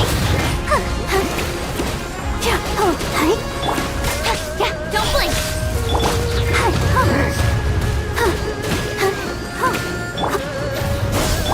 Incoming!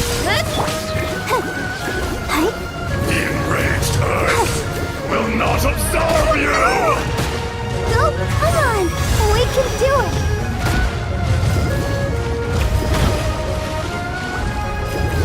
You stand upon your tomb, though you know it not!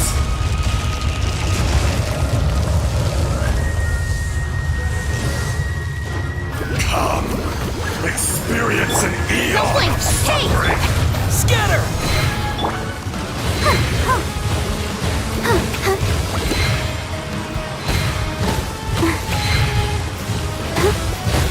Sister...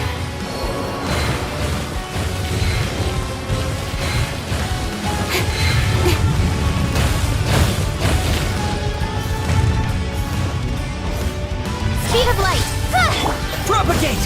Lauma! Nowhere to hide! Back to the earth!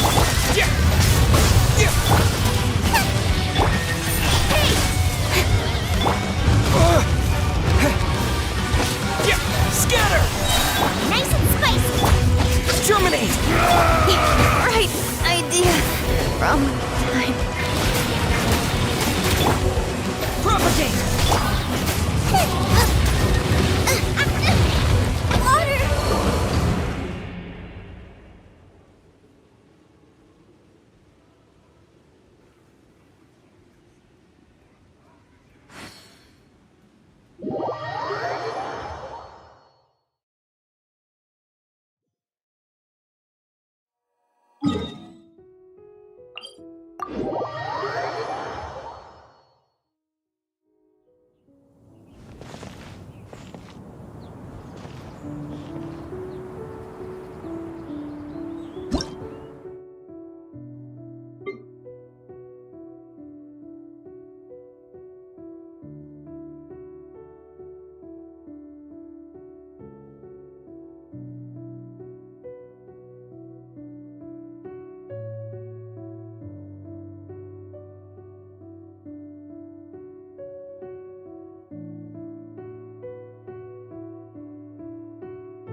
I'm all for work-life balance, but I think this is pushing it.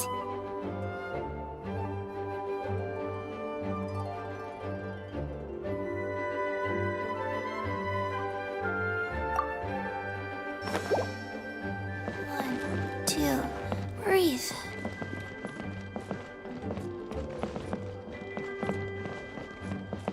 Please be quiet within the premises.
Come on, enough procrastinating. Let's go.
1, 2, breathe.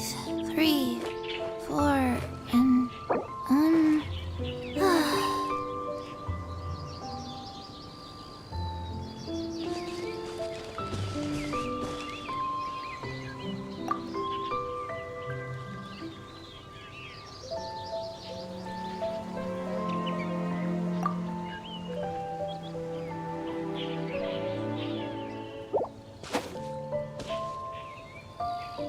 rise.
In adventuring, as in business, you always have to seize the opportunity while it's there.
Wait a downpour. Nothing will get done until it clears. Let this be a lesson to those who yesterday said I'll do it tomorrow.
Don't blink!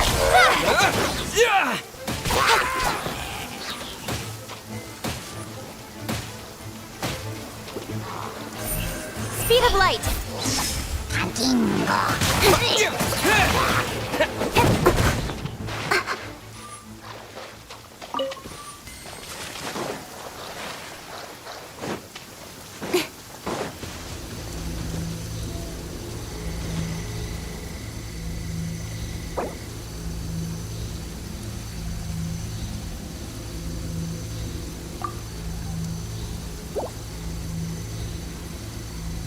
Come on, enough procrastinating.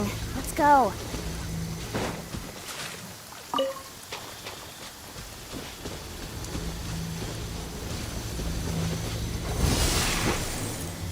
Don't blink! Hey!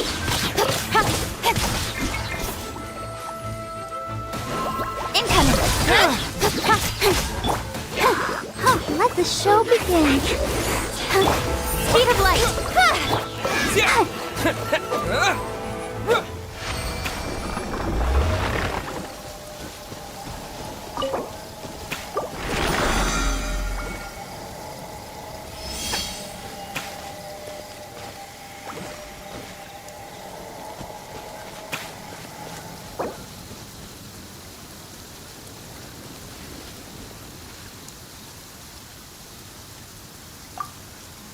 La-da.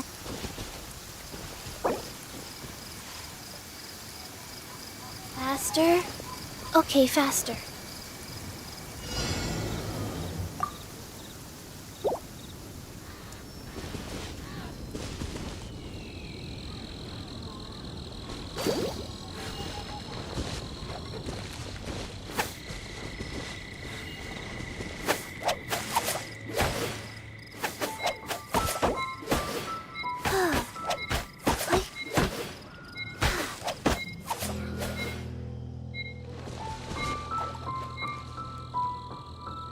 I wonder when I'll be as tall as my big sister.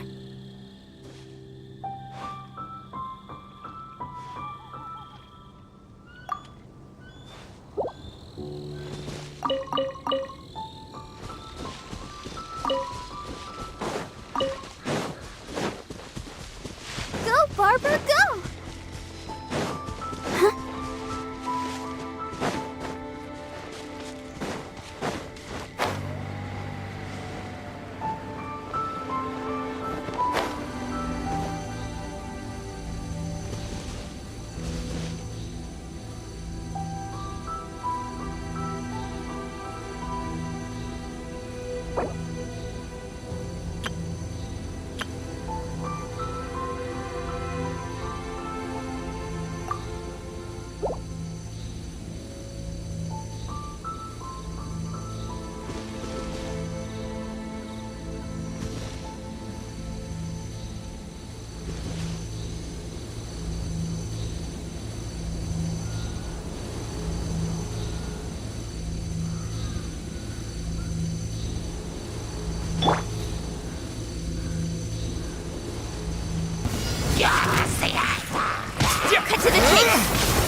given.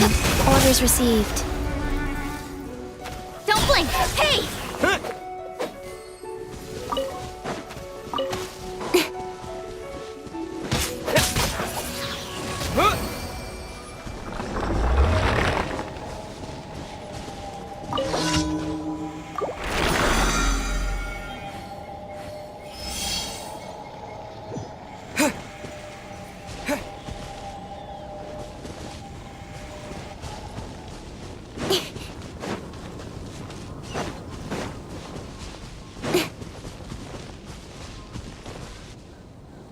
Three new camps have popped up nearby.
Incoming!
1, 2, breathe. 3, 4, and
speed of light.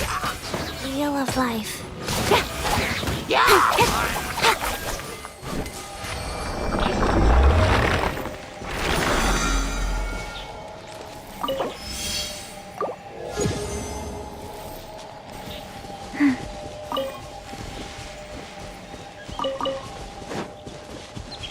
Faster.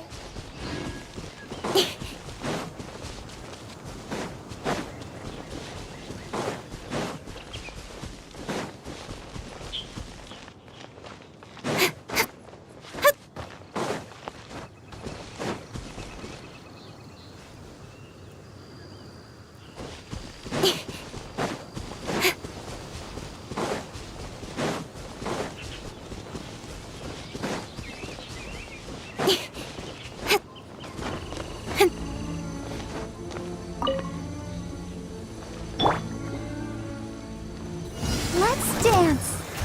Hi. Oh, hi. Becomes the hunter. Hi. Another test. Incoming. Hey. Picked the wrong test subject. Sacred name, Fortune Preserver.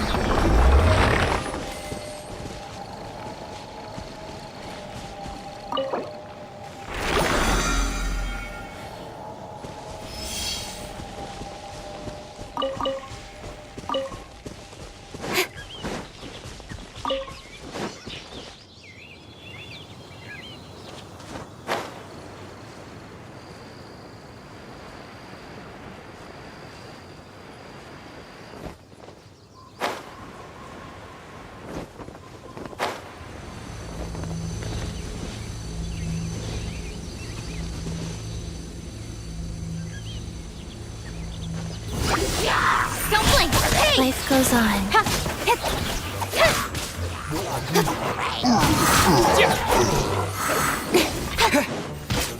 Windblade!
I'm all for work-life balance, but I think this is pushing it.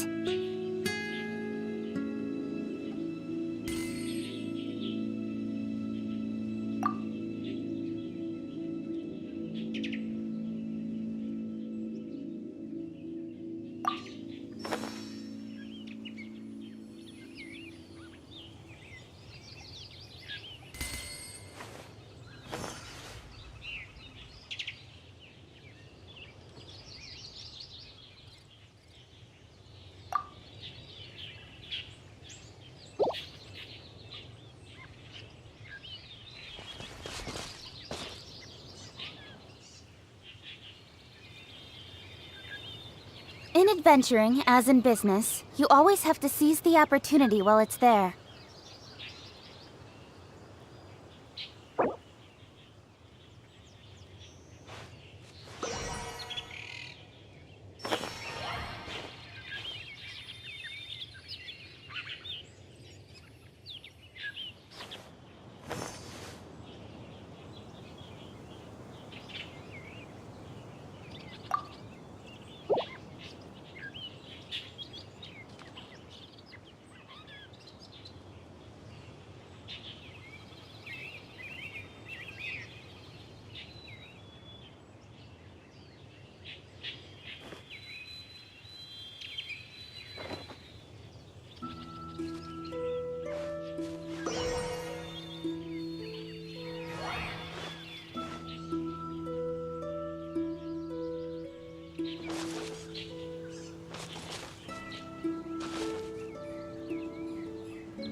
I'm all for work-life balance, but I think this is pushing it.